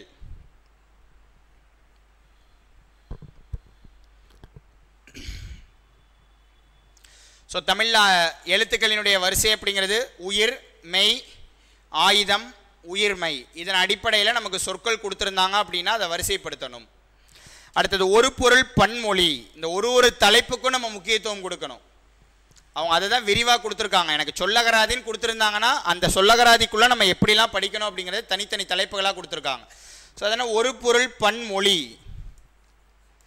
ஸோ அந்த சிலபஸை நம்ம கம்ப்ளீட்டாக பார்த்து முடிக்கும் போது ஸோ ஓரளவுக்கு உங்களுக்கு இந்த சிலபஸ் தலைப்புகளோட பொருள் என்ன அப்படிங்கிறது தெளிவாக புரிஞ்சிருச்சுன்னா நீங்களே ஆட்டோமேட்டிக்காக ஒன்று கிளாஸ் எடுக்க படிக்கிறதுக்கு உங்களுக்கு ஈஸியாக இருக்கும். ஒரு பொருள் பன்மொழி. இந்த சொல்ல ஏதாவது பொருள் புரியுதா? ஒரு பொருள் பன்மொழி. ஸோ தமிழில் இந்த மொழி அப்படின்னாலும் அதுக்கு என்ன தான் பொருள் அப்படின்னா சொல்ல குறிப்பிடுறதுக்கு மொழி அப்படிங்கிற சொல்லையும் பயன்படுத்துவோம். ஓகே, ஒரு பொருள் பன்மொழி அப்படின்னா என்ன? ஒரு பொருள் பன்மொழி. ஒரு பொருள் பன்மொழி. ஒரு பொருள் பல சொற்கள். ஸோ பல சொற்கள், ஒரே பொருள் தரக்கூடிய பல சொற்கள், அதுதான் ஒரு பொருள் பன்மொழி அப்படின்னு சொல்லுவோம். ஸோ அப்படின்னா என்ன? எனக்கு ஒரு சொல்லில் ஒரே பொருள் தரக்கூடிய சொற்கள் எனக்கு இருக்கும். ஸோ இப்போ எடுத்துக்காட்டுக்கு உயர்ந்தோங்கி. உயர்ந்தோங்கி, உயர்ந்தனாலும் உயரத்தை தான் குறிப்பிடும், ஓங்கிங்கிறதும் உயரத்தில் இருக்கிறது தான் எனக்கு குறிப்பிடும். ரெண்டுக்குமே ஒரே பொருள் தான். ஆனால் அந்த சொற்கள் நம்ம எப்படி பயன்படுத்துகிறோம்? உயர்ந்தோங்கி. எனக்கு அப்படி அந்த இடத்துல பயன்படுத்தணும்னு தேவை இல்லை, இருந்தாலும் தொடர்ச்சியாக அந்த மாதிரியான சொற்கள்லாம் பயன்படுத்தியிருக்காங்க. உயர்ந்தோங்கி, குழி தாழ்ந்து, இந்த மாதிரி நிறைய எடுத்துக்காட்டுகள் நம்ம பார்ப்போம். வல் விரைந்து, ரெண்டுமே எனக்கு விரைவானங்கிற பொருளை தான் தரும். இதுதான் ஒரு பொருள் பன்மொழி. ஸோ அப்போ ஒரு பொருள் பன்மொழினா எனக்கு ஒரு சொல்லிலேயே ஒரே பொருள் தரக்கூடிய ரெண்டு சொற்கள் சேர்ந்து இருக்கும். உயர்ந்தோங்கி, குழி தாழ்ந்து, மேடு பள்ளம். மேடு பள்ளம், இது ஒரு பொருள் பன்மொழியா? இது ஒரு பொருள் பன்மொழியா?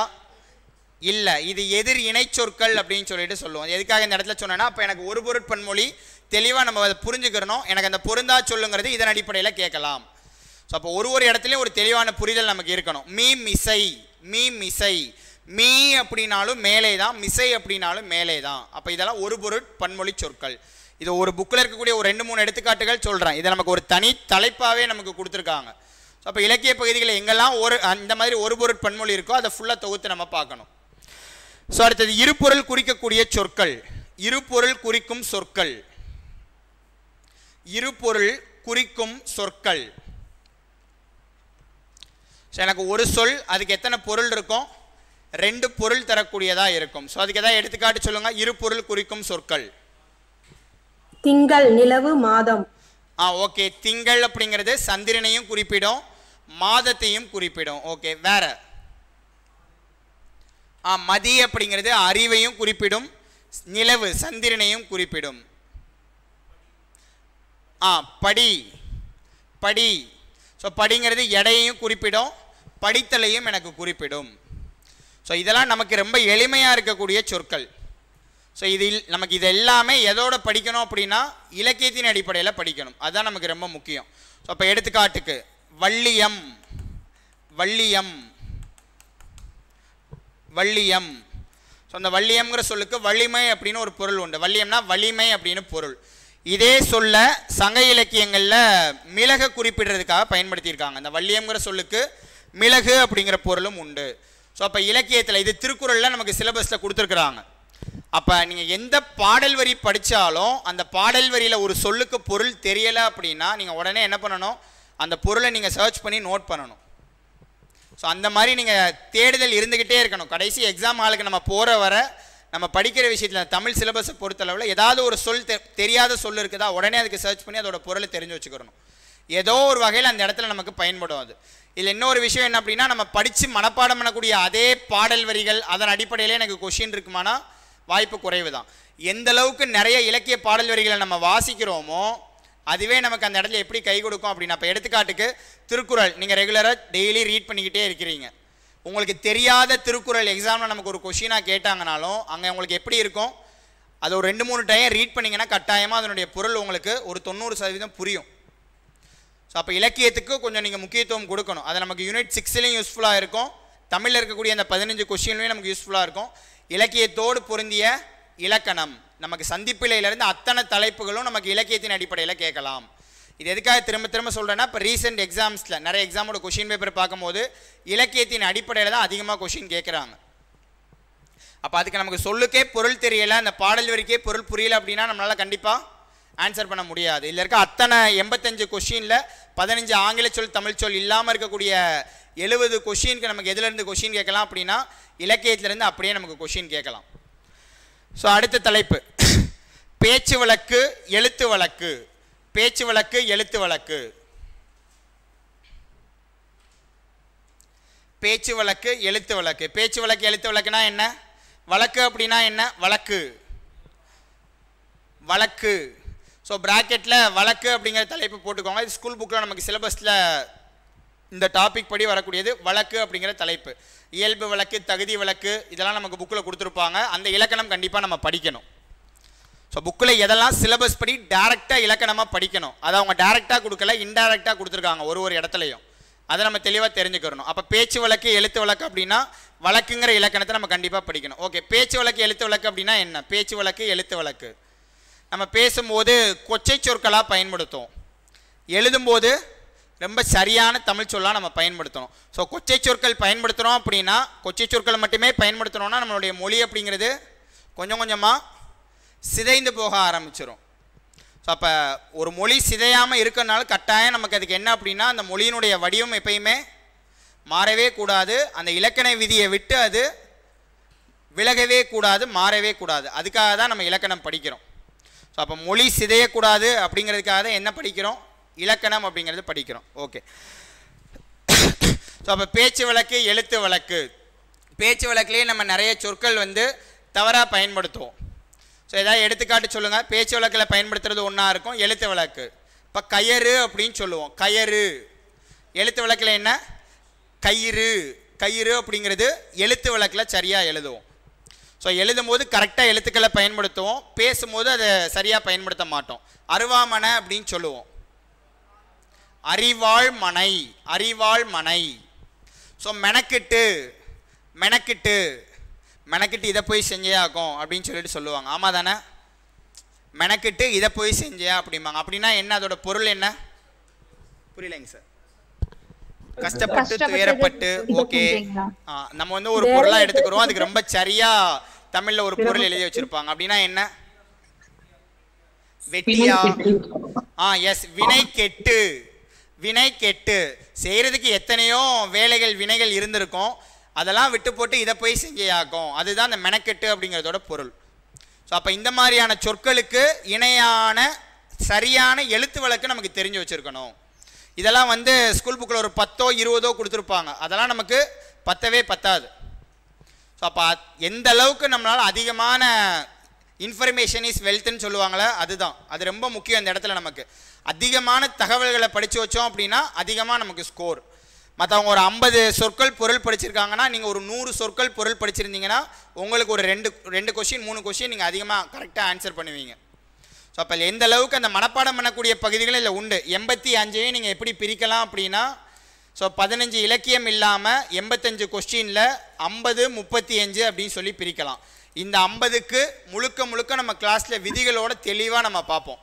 ஸோ இந்த 35 அப்படிங்கிறது என்ன அப்படின்னா, நீங்கள் மனப்பாடம் பண்ணணும். மயங்கொலி சொற்கள் மனப்பாடம் பண்ணணும், குறில் நெடிலுக்கான பொருளை மனப்பாடம் பண்ணணும், சொல்லகராதியில் இருக்கக்கூடிய சொற்பொருள் ஃபுல்லாக மனப்பாடம் பண்ணணும்.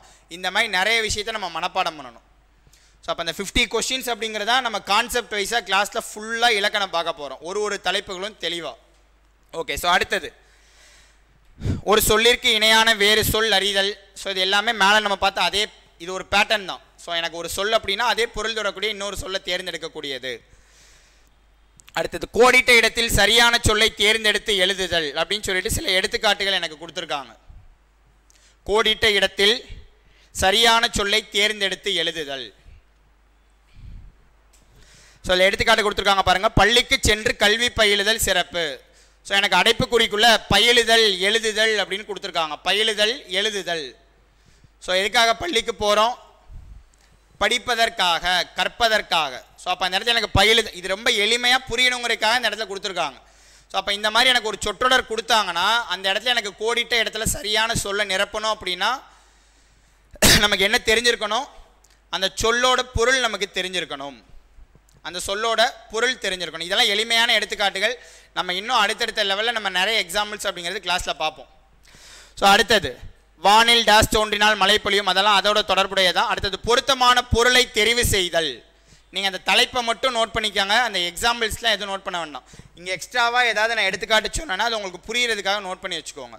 பொருத்தமான பொருளை தெரிவு செய்தல், பொருத்தமான பொருளை தெரிவு செய்தல் அப்படின்னு சொல்லிட்டு நமக்கு எடுத்துக்காட்டு கொடுத்துருக்காங்க பாருங்கள். ஊடகம் அப்படின்னா தகவல் தொடர்பு சாதனம். ஸோ எனக்கு ஊடகம் அப்படிங்கிறது செய்தி தகவல் தொடர்பு சாதனம், ரெண்டுமே அடைப்புக்குறியில் கொடுத்துருக்காங்க. ஸோ ஊடகம் அப்படிங்கிறது என்ன, தகவல் தொடர்பு சாதனத்தினுடைய ஒரு பகுதியில் ஒன்று தான் ஊடகம். அதில் இன்னொன்று என்ன, செய்தி. அப்போ அந்த ஊடகங்கிறதோட சரியாக பொருள் பொருந்தக்கூடியது என்ன, தகவல் தொடர்பு சாதனம். ஊடகம் என்பது தகவல் தொடர்பு சாதனத்தினுடைய ஒரு வகை. இதெல்லாம் கிட்டத்தட்ட நமக்கு ரீசனிங் பார்ட்டில் இந்த மாதிரிலாம் படிப்போம். ஸோ இந்த சிலபஸே என்னென்னா ஒரு 50-60 கொஸ்டின்ஸ் அப்படிங்கிறது ரீசனிங்கோட ஒத்து போகக்கூடியதாக தான் இருக்கும். நிறைய விஷயம் நம்ம யோசித்து பதில் சொல்லக்கூடியதாக தான் இருக்கும். ஸோ அடுத்த தலைப்பு ஊர் பெயர்களின் மறு. ஊர் பெயர்களின் மறுவை எழுதுக.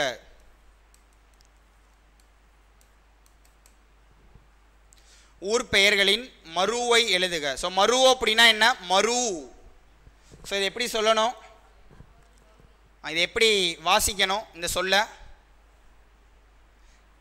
எப்படி வாசிக்கணும், ஸோ இது என்ன சொல், இது என்ன சொல், மருவு, மருவா, மரு, மருதான். ஸோ இந்த சொல்ல பார்க்கும் போது ஏதாவது இலக்கணம் ஞாபகத்துக்கு வருதா, அளபடை. எஸ், அளபடை. ஸோ எனக்கு உயிரெழுத்து அப்படிங்கிறத நம்ம தமிழில் வந்து சொல்லோட இறுதியிலலாம் பயன்படுத்துவோமா, உயிரெழுத்து எங்கேயாவது இறுதியில் இடையில் வர்ற மாதிரிலாம் சொற்கள் நம்ம எழுதுவோமா, எழுத்து விளக்கில் உண்டா, வராது. எழுத்து விளக்கில் அந்த மாதிரி சொற்கள் நம்ம பயன்படுத்த மாட்டோம். ஸோ அப்படி வந்ததுன்னா அது அளபடை அப்படின்னு சொல்லுவோம். அப்போ மறுனா என்ன, மருவி வருதல், சிதைந்து வருதல்னு பார்ப்போம். நமக்கு இந்த இடத்துல சிலபஸில் என்ன கொடுத்துருக்காங்க அப்படின்னா ஊர் பெயர்களினுடைய மறு, ஊர் பெயர்களினுடைய மறு. ஸோ எனக்கு எந்தெந்த ஊர் பெயர்கள் எப்படிலாம் எனக்கு மாறி இப்போ இருக்கக்கூடிய பெயராக எனக்கு மாற்றம் அடைந்திருக்கு. ஸோ இப்போ கோயம்புத்தூரே எடுத்துக்கிட்டோன்னா கோவன் புதூர், இப்போ நம்ம கோவைங்கிறதே பயன்படுத்துகிறோம். அப்போ அந்த ஊர் பெயர்கள் எப்படிலாம் எனக்கு மாறி வந்திருக்கு. ஸோ இது நமக்கு தமிழ் புத்தகத்தில் ஒரு சில எடுத்துக்காட்டுகள் கொடுத்துருப்பாங்க. இப்போ கும்பகோணம் அப்படின்னா குடந்தை, அதனுடைய மறு என்ன அப்படின்னா குடந்தை. மன்னார்குடினா மண்ணை, இப்படி ஒரு பெயர்களுக்கு. திருநெல்வேலினா நெல்லை. அப்படி எனக்கு தமிழில் ஒரு சில சொற்கள் சிதைந்து வேறு பெயர் வந்ததுன்னா அதை தான் என்னன்னு சொல்லுவோம்னா மறு. இதை நமக்கு சிலபஸில் என்ன கொடுத்துருக்காங்கன்னு நேரடியாக ஊர் பெயர்களே கொடுத்துருக்காங்க. ஸோ அப்போ நிறைய ஊர்கள் அதனுடைய மறு பெயர்கள் என்னங்கிறது நமக்கு தெரியணும். ஸோ அந்த ஊர் பெயர் இது மாற்றமடைந்ததை பற்றிலாம் நமக்கு ஒரு நூலே வந்து உண்டு. ஸோ யாருடைய நூல், ஸோ அந்த ஊர் அப்படிங்கிற இந்த சொல்ல பார்க்கும் போது ஏதாவது நூல் பேர், எஸ், ராபி சேதுப்பிள்ளை, தமிழகம் ஊரும் பேரும் அப்படின்னு சொல்லிட்டு அவருடைய ஒரு ஆய்வு நூல் உண்டு. தமிழகத்தில் இருக்கக்கூடிய எந்தெந்த ஊர்கள் எப்படிலாம் வந்து உருவானது, தோன்றியது, அதனுடைய பெயர் எப்படி மாற்றமடைந்தது, அந்த மாதிரி ரொம்ப தெளிவாக கொடுத்துருப்பாங்க. நமக்கு இது ஒரு தலைப்பு தான், இதுக்கு என்னெல்லாம் தேவையோ எதெல்லாம் நீங்கள் படிக்கணுமோ அதெல்லாம் நோட்ஸாக கொடுத்துருவோம். ஸோ அப்போ ஊர் பெயர்களினுடைய மறு. ஸோ அடுத்த தலைப்பு பேச்சு வழக்கு சொற்களுக்கு இணையான தூய தமிழ் சொற்கள். அது மேலேயே நமக்கு கொடுத்துட்டாங்க, பேச்சு வழக்கு எழுத்து வழக்குன்னா அது அதே தலைப்பு தான் திரும்ப இந்த இடத்துல ரிப்பீட் பண்ணி கொடுத்துருக்காங்க. ஸோ கீழே இருக்கிறதெல்லாம் என்ன அப்படின்னா நமக்கு ஒரு பேட்டர்னாக கொடுத்துருக்காங்க. ஸோ அடுத்தது பேச்சு வழக்கு தொடர்களில் உள்ள பிழை திருத்தம். பேச்சு வழக்கு தொடர்களில் உள்ள பிழை திருத்தம். ஸோ நமக்கு பேசும்போது தொடர்களில் எழுத்து வழக்கில் பயன்படுத்துகிற மாதிரியே பயன்படுத்த மாட்டோம். எடுத்துக்காட்டு அவங்களே கொடுத்துருக்காங்க. நான் நேற்று படித்தேன் அப்படின்னா நான் நேற்று படித்தேன். நான் ஊருக்கு போனேன், நான் ஊருக்கு சென்றேன். அப்போ பேச்சு வழக்கு சொல், அதற்கு இணையான எழுத்து வழக்கு சொல். இது எனக்கு சொற்றொடராக கொடுப்போம்னு சொல்லியிருக்காங்க. இந்த பேராகிராஃப் ஃபுல்லாகவே என்ன அப்படின்னா நமக்கு ஒரு பேட்டர்னாக கொடுத்துருக்காங்க. இந்தந்த பேட்டர்ன்லாம் எனக்கு சொல்லகராதியில் கொஷின் கேட்போம் அப்படின்னு சொல்லிட்டு. ஸோ அடுத்த தலைப்பு சொற்களை இணைத்து புதிய சொல் உருவாக்குதல். ஸோ இது ரொம்ப முக்கியமான தலைப்பு. சொற்களை இணைத்து புதிய சொல் உருவாக்குதல்.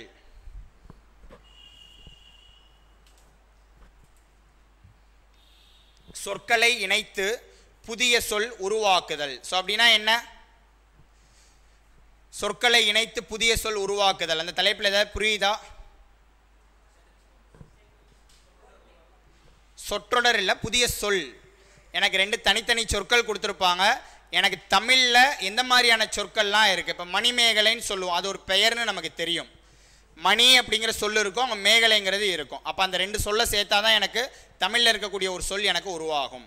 சிலம்புன்னு இருக்கும், அதிகாரம்னு கொடுத்துருப்பாங்க. அப்போ சிலப்பதிகாரம் நமக்கு ஒரு சொல் உண்டு. அப்போ எனக்கு ஒரு 4-5 சொற்கள் வந்து அடைப்புக்குறிக்குள்ளே கொடுத்துருவாங்க. இச்சொற்களின் அடிப்படையில் சரியான தமிழ் சொல்லை தேர்கன்னு கீழே 4 ஆப்ஷன் கொடுத்துருவாங்க. ஸோ அப்போ இதெல்லாம் வந்து ஒரு கொஷின் பேட்டர்ன். இது நமக்கு எளிமையாக தெரிஞ்ச சொற்கள். அப்போ இந்த இடத்துக்கெல்லாம் நீங்கள் நம்ம கரெக்டாக பதில் கொடுக்கணும்னா நமக்கு ஃபஸ்ட்டு என்ன தெரியணும்? நிறைய வாசிப்பு இருக்கணும், நிறைய சொல்லோட பொருள் தெரிஞ்சிருக்கணும், தமிழில் இருக்கக்கூடிய நிறைய சொற்கள் நம்ம தெரிஞ்சு வச்சுருக்கணும். ஸோ எதுக்காக இதை நான் திரும்ப திரும்ப சொல்கிறேன்னா, ஒரு லிமிட்டோடு நிறுத்தினோன்னா ஸ்கோரும் நமக்கு ஒரு லிமிட்டோடு நின்றோம். அது நீங்கள் புரிஞ்சுக்கணும். இப்போ நியூஸ் பேப்பர் ரீட் பண்ணுறீங்க. இப்போ தமிழ்லலாம் பார்த்தீங்கன்னா தினமணி நியூஸ் பேப்பர் ரீட் பண்ணிங்கன்னா அதில் ஒரு பக்கத்தில் ஃபுல்லாக இலக்கியத்துக்குன்னே நிறைய கொடுத்துருப்பாங்க. பழமொழி, நானூறு, திருக்குறள், அந்த மாதிரி ஒரு பாதி பகுதியை ஒரு பக்கத்தில் பாதியாக பிரித்து இந்த சைடு ஃபுல்லாக இலக்கியம் கொடுத்துருப்பாங்க. ஸோ அதெல்லாம் நம்ம ரெகுலராக ரீட் பண்ணி வச்சுக்கிறணும். நம்ம திருக்குறளை தனியாக புக்கை எடுத்து உட்காந்து படிக்கலைனாலும் அந்த மாதிரி பார்க்குற இடத்துலலாம் அதெல்லாம் வந்து தெளிவாக ரீட் பண்ணி வச்சுக்கிறணும். அதோட சொல் என்ன, பொருள் என்ன. ஸோ லாஸ்ட் டைம் எக்ஸாமில் கேட்ட சில கொஷின்ஸ்லாம் ஒரு 6 மந்த்ஸுக்குள்ளே நியூஸ் பேப்பரில் வந்து அந்த பாடல் வரிகளை எடுத்து கொடுத்து கேட்டிருந்தாங்க. பழமொழி 400 வச்சு பழமொழி 400 கொடுத்து இந்த பழமொழிக்கான பொருள் என்ன அப்படிங்கிறது ஒரு 3 கொஷின் வந்து எக்ஸாமில் கேட்டிருந்தாங்க. அது லாஸ்ட்டாக ஒரு 6 மந்த்ஸில் நியூஸ் பேப்பரில் வந்ததே அந்த பாடல் வரியாக எனக்கு வந்திருந்தது. ஸோ அப்போ இந்த மாதிரிலாம் ஏதோ ஒரு வகையில் நம்ம வாசிப்பை வந்து அடுத்தடுத்த நிலைக்கு கொண்டு போய்கிட்டே இருக்கணும். ஸோ அப்போ தான் இந்த சிலபஸை நம்மளால் ஸ்கோர் பண்ண முடியும். ஸோ அடுத்த தலைப்பு இணைப்பு சொற்களை பயன்படுத்துதல். இணைப்பு சொற்களை பயன்படுத்துதல். ஸோ எந்தெந்த இடங்களில் எந்தெந்த இணைப்பு சொற்களை பயன்படுத்தணும். ஸோ அப்போ எடுத்துக்காட்டுக்கு அது போல, அது போல அப்படிங்கிறது ஒரு இணைப்பு சொல். அது எங்கே பயன்படுத்தலாம்? அது போல. இந்த ஒரு இணைப்பு ஒரு சொல்லுக்கும் நம்ம ஒரு விதி பார்ப்போம். ஏனெனில் எங்கே பயன்படுத்தணும், ஏனென்றால் எங்கே பயன்படுத்தணும், ஆகையால் எங்கே பயன்படுத்தணும், அது போலங்கிறத எங்கே பயன்படுத்தணும். இதில் ஒரு சில சொற்கள் வந்து நமக்கு நம்ம படிக்கக்கூடிய இலக்கணங்களோடு தொடர்புடையதாக இருக்கும். ஸோ இப்போ எடுத்துக்காட்டுக்கு வேற்றுமை ஸ்கூல் டேஸில் படிச்சிருப்போம், ஞாபகம் இருக்கா? இப்போ நான் ஃபுல்லாக அந்த சிலபஸை டீகோட் பண்ணி உங்களுக்கு என்னெல்லாம் ஞாபகம் இருக்கோ அதெல்லாம் நீங்கள் ஞாபகப்படுத்திக்கிறதுக்காக தான் பார்த்துக்கிட்டு இருக்கோம். வேற்றுமை அப்படிங்கிற வார்த்தை ஸ்கூல் டேஸில் படிச்சிருப்போம், ஞாபகம் இருக்கா? வேற்றுமை, என்னெல்லாம் வேற்றுமைகள் இருக்குது? வேற்றுமை, வேற்றுமை அப்படின்னாலே நமக்கு உடனே என்ன ஞாபகத்துக்கு வரும்? ஐயால், இன்னது, கண், இதெல்லாம் தான் வேற்றுமை உருபுகள் அப்படிங்கிறது நமக்கு ஞாபகத்துக்கு வரும். ஆமா தானே? எஸ். ஸோ அந்த ஐயாளுக்கும் இன்னது கண் இல்லாமே நிறைய வேற்றுமை உறுப்புகள் உண்டு. ஸோ அந்த ஒடு, ஓடு இந்த மாதிரியான சொற்களெல்லாம் பயன்படுத்துவோம். ஒடு, ஓடு, அல்லாமல் இந்த மாதிரியான சொற்கள்லாம் என்னதான் உருபுகளாக பயன்படுத்தக்கூடியது தான். ஒரு பெயரோடையோ வினையோடையோ சேர்த்து பயன்படுத்தக்கூடியதான் வேற்றுமை உறுப்புகள். இதெல்லாம் பின்னாடி நம்ம ஒன்று தெளிவாக பார்க்க தான் போகிறோம். இப்போ அண்ணனோடு தம்பி சென்றான், தாயோடு குழந்தை சென்றது, மன்னனோடு அமைச்சன் சென்றான். ஸோ அப்போ மன்னனோடு அமைச்சர் சென்றார் அப்படின்னா அதோட பொருள் என்ன?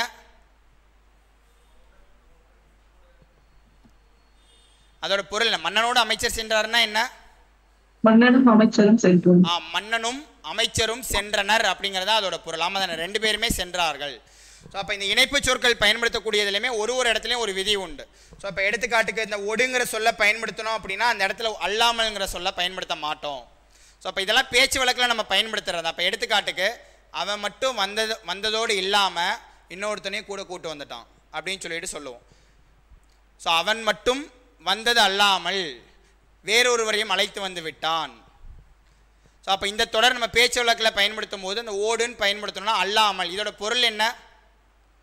ஸோ அவனோட சேர்ந்து இன்னொருத்தனும் வந்திருக்காங்க அப்படிங்கிறது பொருள். ஸோ அப்போ இது நமக்கு சரியா அப்படின்னா பேச்சு வழக்கில் இது சரி, ஆனால் எழுத்து வழக்கில் இலக்கண விதிப்படி இது தவறு.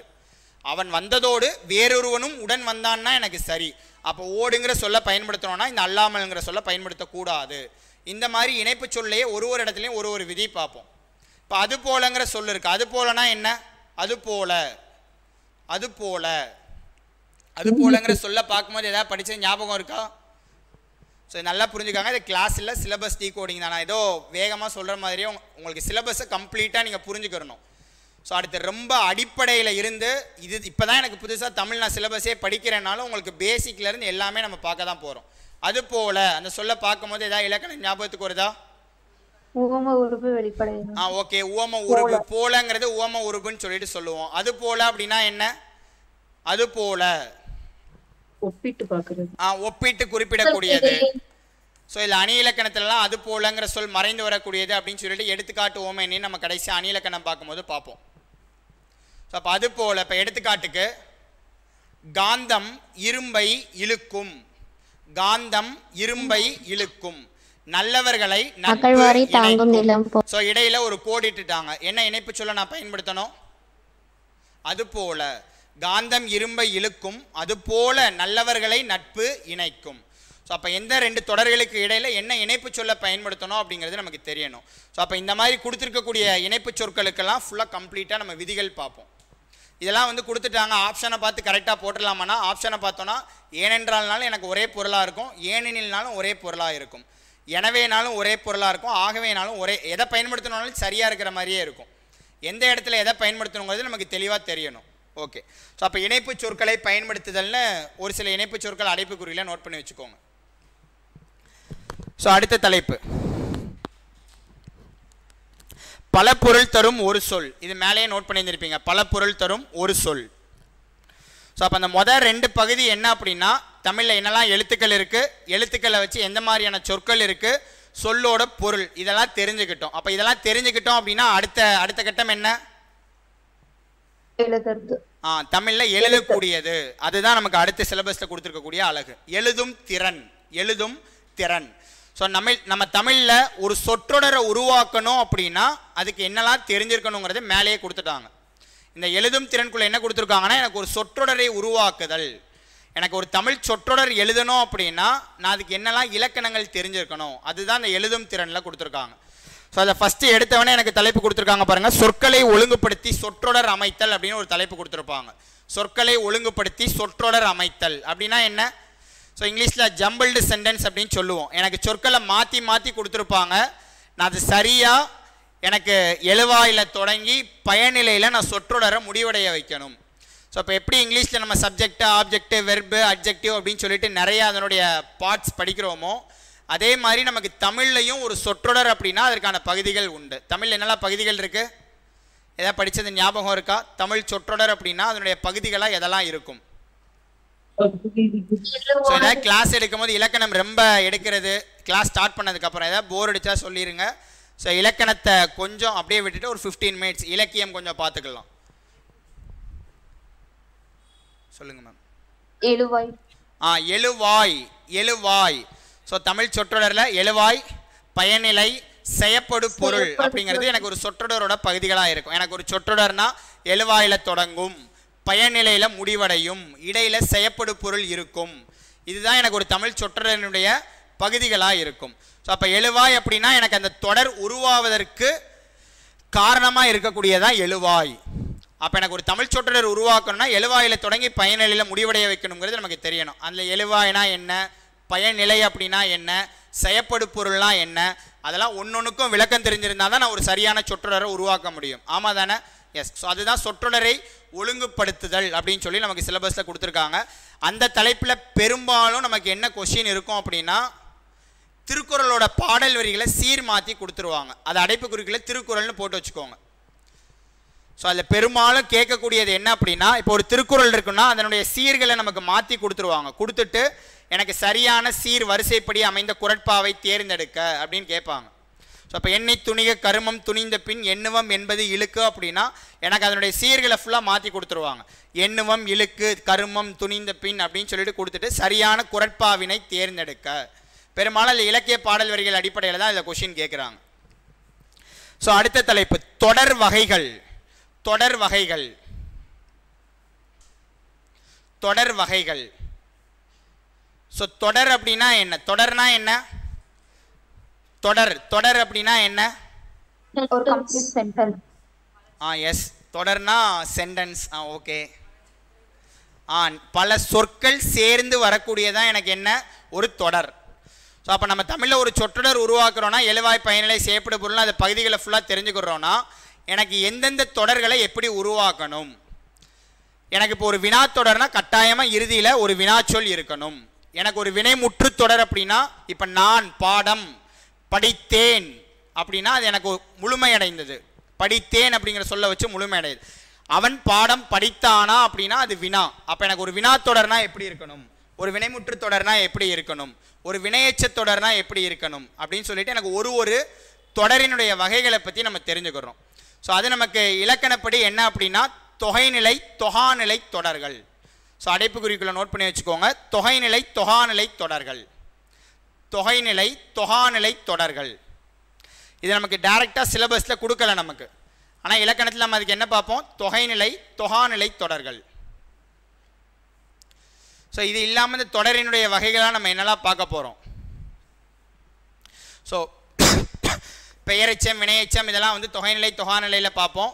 ஸோ வினாத்தொடர், விளைவு தொடர், உடன்பாடு, எதிர்மறை. ஸோ இந்த மாதிரியான தொடர்களினுடைய வகைகள் வந்து நமக்கு ஆல்ரெடி பழைய சிலபஸ்லேயே கொடுத்துருந்தாங்க. ஸோ இந்த வகைகள் ஃபுல்லாகவே நம்ம பார்ப்போம்.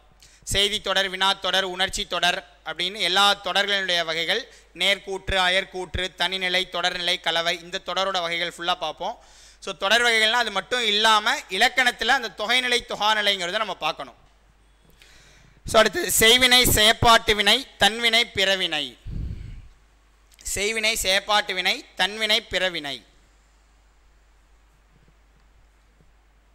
ஸோ மேலே நம்ம ஃபுல்லாகவே பார்த்தது என்ன அப்படின்னா எனக்கு தனித்தனி சொல்லாக வரும்போது, இப்போ எடுத்துக்காட்டுக்கு 2 வினைச்சொற்களின் வேறுபாடு அறிதல்னு பார்த்தோம்ல, 2 வினைச்சொற்கள் வேறுபாடு, அந்த இடத்துல தன்வினை சொல்லையும் பிறவினை சொல்லையும் வச்சு பார்த்தோம். சேர்ந்தான் சேர்ப்பித்தான், சேர்ந்தான் சேர்த்தான்.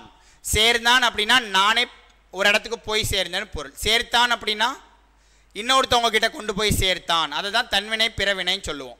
அந்த இடத்துல நான் வெறும் சொல் மட்டும் அந்த இடத்துல பார்ப்போம். இந்த இடத்துல எப்படி பார்ப்போம் அப்படின்னா ஒரு தொடராக எனக்கு வரும். ஸோ அதுதான் அந்த தன்வினை பிறவினை அப்படிங்கிறது. அதான் மேலே இருக்கக்கூடிய 2 பகுதி எனக்கு எழுத்து சொல் அடிப்படையில் அதனுடைய பொருள் பார்க்கக்கூடியது. மூணாவதாக இருக்கக்கூடிய பகுதி என்ன அப்படின்னா எனக்கு தொடர் அடிப்படையில் பார்க்கக்கூடியது.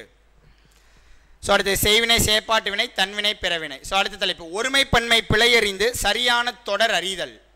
ஒருமைப்பன்மை பிழையறிந்து சரியான தொடர் அறிதல். ஸோ அதுக்கு ஆல்ரெடி இருக்கக்கூடிய அந்த எழுத்துங்கிற பகுதியிலேயே நமக்கு ஒருமைப்பன்மை அறிதல் அப்படிங்கிறது கொடுத்துட்டாங்க. ஒருமைப்பன்மை அறிதல். ஸோ இங்கே என்ன கொடுத்துருக்காங்கன்னா எனக்கு ஒரு தொடராக பயன்படுத்தும் போது ஒருமைப்பன்மை பிழையை கண்டுபிடிக்கக்கூடியது. இதுக்கு நிறைய விதிகள் நம்ம பார்ப்போம். இப்போ எடுத்துக்காட்டுக்கு கண்ணனும் ராமனும் சென்றான் அப்படின்னு சொன்னோன்னா சரியா, இந்த தொடர் சரியா இருக்குதா? கண்ணனும் ராமனும் சென்றான். இப்போ எனக்கு தொடக்கத்தில் கண்ணன் ராமன் அப்படின்னு சொல்லிட்டு 2 நபர்களை குறிப்பிட்டுட்டாங்க. ஸோ அப்போ நான் எப்படி தான் எனக்கு கடைசியாக முடிவடையணும்? சென்றனர். அப்போ எனக்கு ஒரு தொடராக உருவாக்கும் போது எனக்கு தொடக்கத்தில் இருக்கக்கூடிய சொல் எழுவாய்னு சொல்லுவோம். அது எனக்கு ஒருமையில் இருந்தால் கடைசியாக எதில் தான் முடிவடையணும்? ஒருமையில் தான் முடிவடையணும். தொடக்கத்தில் எனக்கு பன்மையில் இருந்தது அப்படின்னா அது எப்படி தான் முடிவடையணும்? பன்மையில் தான் முடிவடையணும். ஸோ இதுக்கான விதிகள் தான் நம்ம பார்ப்போம். எந்தெந்த இடத்துல எந்தெந்த சொற்களை பயன்படுத்தணும். இப்போ அதுன்னு எனக்கு ஒரு அகிரிணை பொருளை குறிப்பிடுறோம். அது என்னன்னு சொல்லுவோம்? ஒருமை. அவை அப்படின்னு சொன்னோன்னா பன்மை. அப்போ எந்த இடத்துல ஒருமையை குறிப்பிடக்கூடிய இடத்துல அதுங்கிற சொல்ல பயன்படுத்தணும், பன்மையை குறிப்பிடக்கூடிய இடத்துல அவைங்கிற சொல்ல பயன்படுத்தணும். அப்போ எனக்கு தொடராக வரும்போது இந்த விதிகள் அடிப்படையில் ஒருமை பன்மை பிழை நீக்கம் அப்படிங்கிறத பார்ப்போம். ஸோ அடுத்தது மரபுத்தமிழ். மரபுத்தமிழ். மரபுத்தமிழ். ஸோ இது நமக்கு பழைய சிலபஸில் மரபு சொற்கள், மரபு பிழை நீக்குதல் அப்படின்னு சொல்லிட்டு கொடுத்துருப்பாங்க. ஸோ அப்போ ஆண்பால் பெயர்னா என்ன சொற்களை பயன்படுத்தணும், பெண்பால்னா என்ன சொற்களை பயன்படுத்தணும். ஸோ அப்போ கோழி சேவல் அப்படின்னு சொல்லிட்டு சொல்லுவோம். பேடைங்கிற சொல்ல பயன்படுத்தும், பிடிங்கிற சொல்ல பயன்படுத்தும். களிறு, களிறுனா ஆண் யானை, பிடினா பெண் யானை. தொல்காப்பியத்தில் மரபியல் அப்படின்னே நமக்கு ஒரு பகுதி எழுதி வச்சுருக்காங்க. அப்படின்னா என்னென்னா முன்னோர்கள் பயன்படுத்தின சொற்களை அதோட பொருள் மாறாமல் அதே சொற்களை நம்ம அப்படியே பயன்படுத்திட்டு வரோம். எந்த வினைக்கு எந்த சொல்ல பயன்படுத்தணும். பானை அப்படின்னா பானை உருவாக்கினான்னு சொன்னோன்னா தப்பு, பானை வனைந்தான். அப்போ எந்த வினைக்கு எந்த வினை சொல்ல பயன்படுத்தணும். ஒரு ஆண்பால் பெயரை குறிப்பிடணும்னா அதுக்கு எந்த சொல்ல பயன்படுத்தணும். குரங்கா இருந்தது அப்படின்னா அதோட ஆண்பாலை என்ன பெயரால் குறிப்பிடணும், அதனுடைய பெண்பாலை என்ன பெயரால் குறிப்பிடணும். மந்தின்னு சொல்லிட்டு சொல்லுவோம் பெண் குரங்கு. ஸோ அப்போ எந்தெந்த இடத்துல என்னென்ன சொற்களை பயன்படுத்தணும் அதுதான் அந்த மரபு தமிழ் அப்படிங்கிறது. ஸோ அதில் நமக்கு உள்ள நிறைய கொடுத்துருப்பாங்க. அந்த மரபு தமிழ் அப்படிங்கிறது கிட்ட பிராக்கெட்டில் வலு வளாநிலை வலுவமைதி அப்படிங்கிற இலக்கணம் நோட் பண்ணிக்கோங்க. வலு வளாநிலை வலுவமைதி.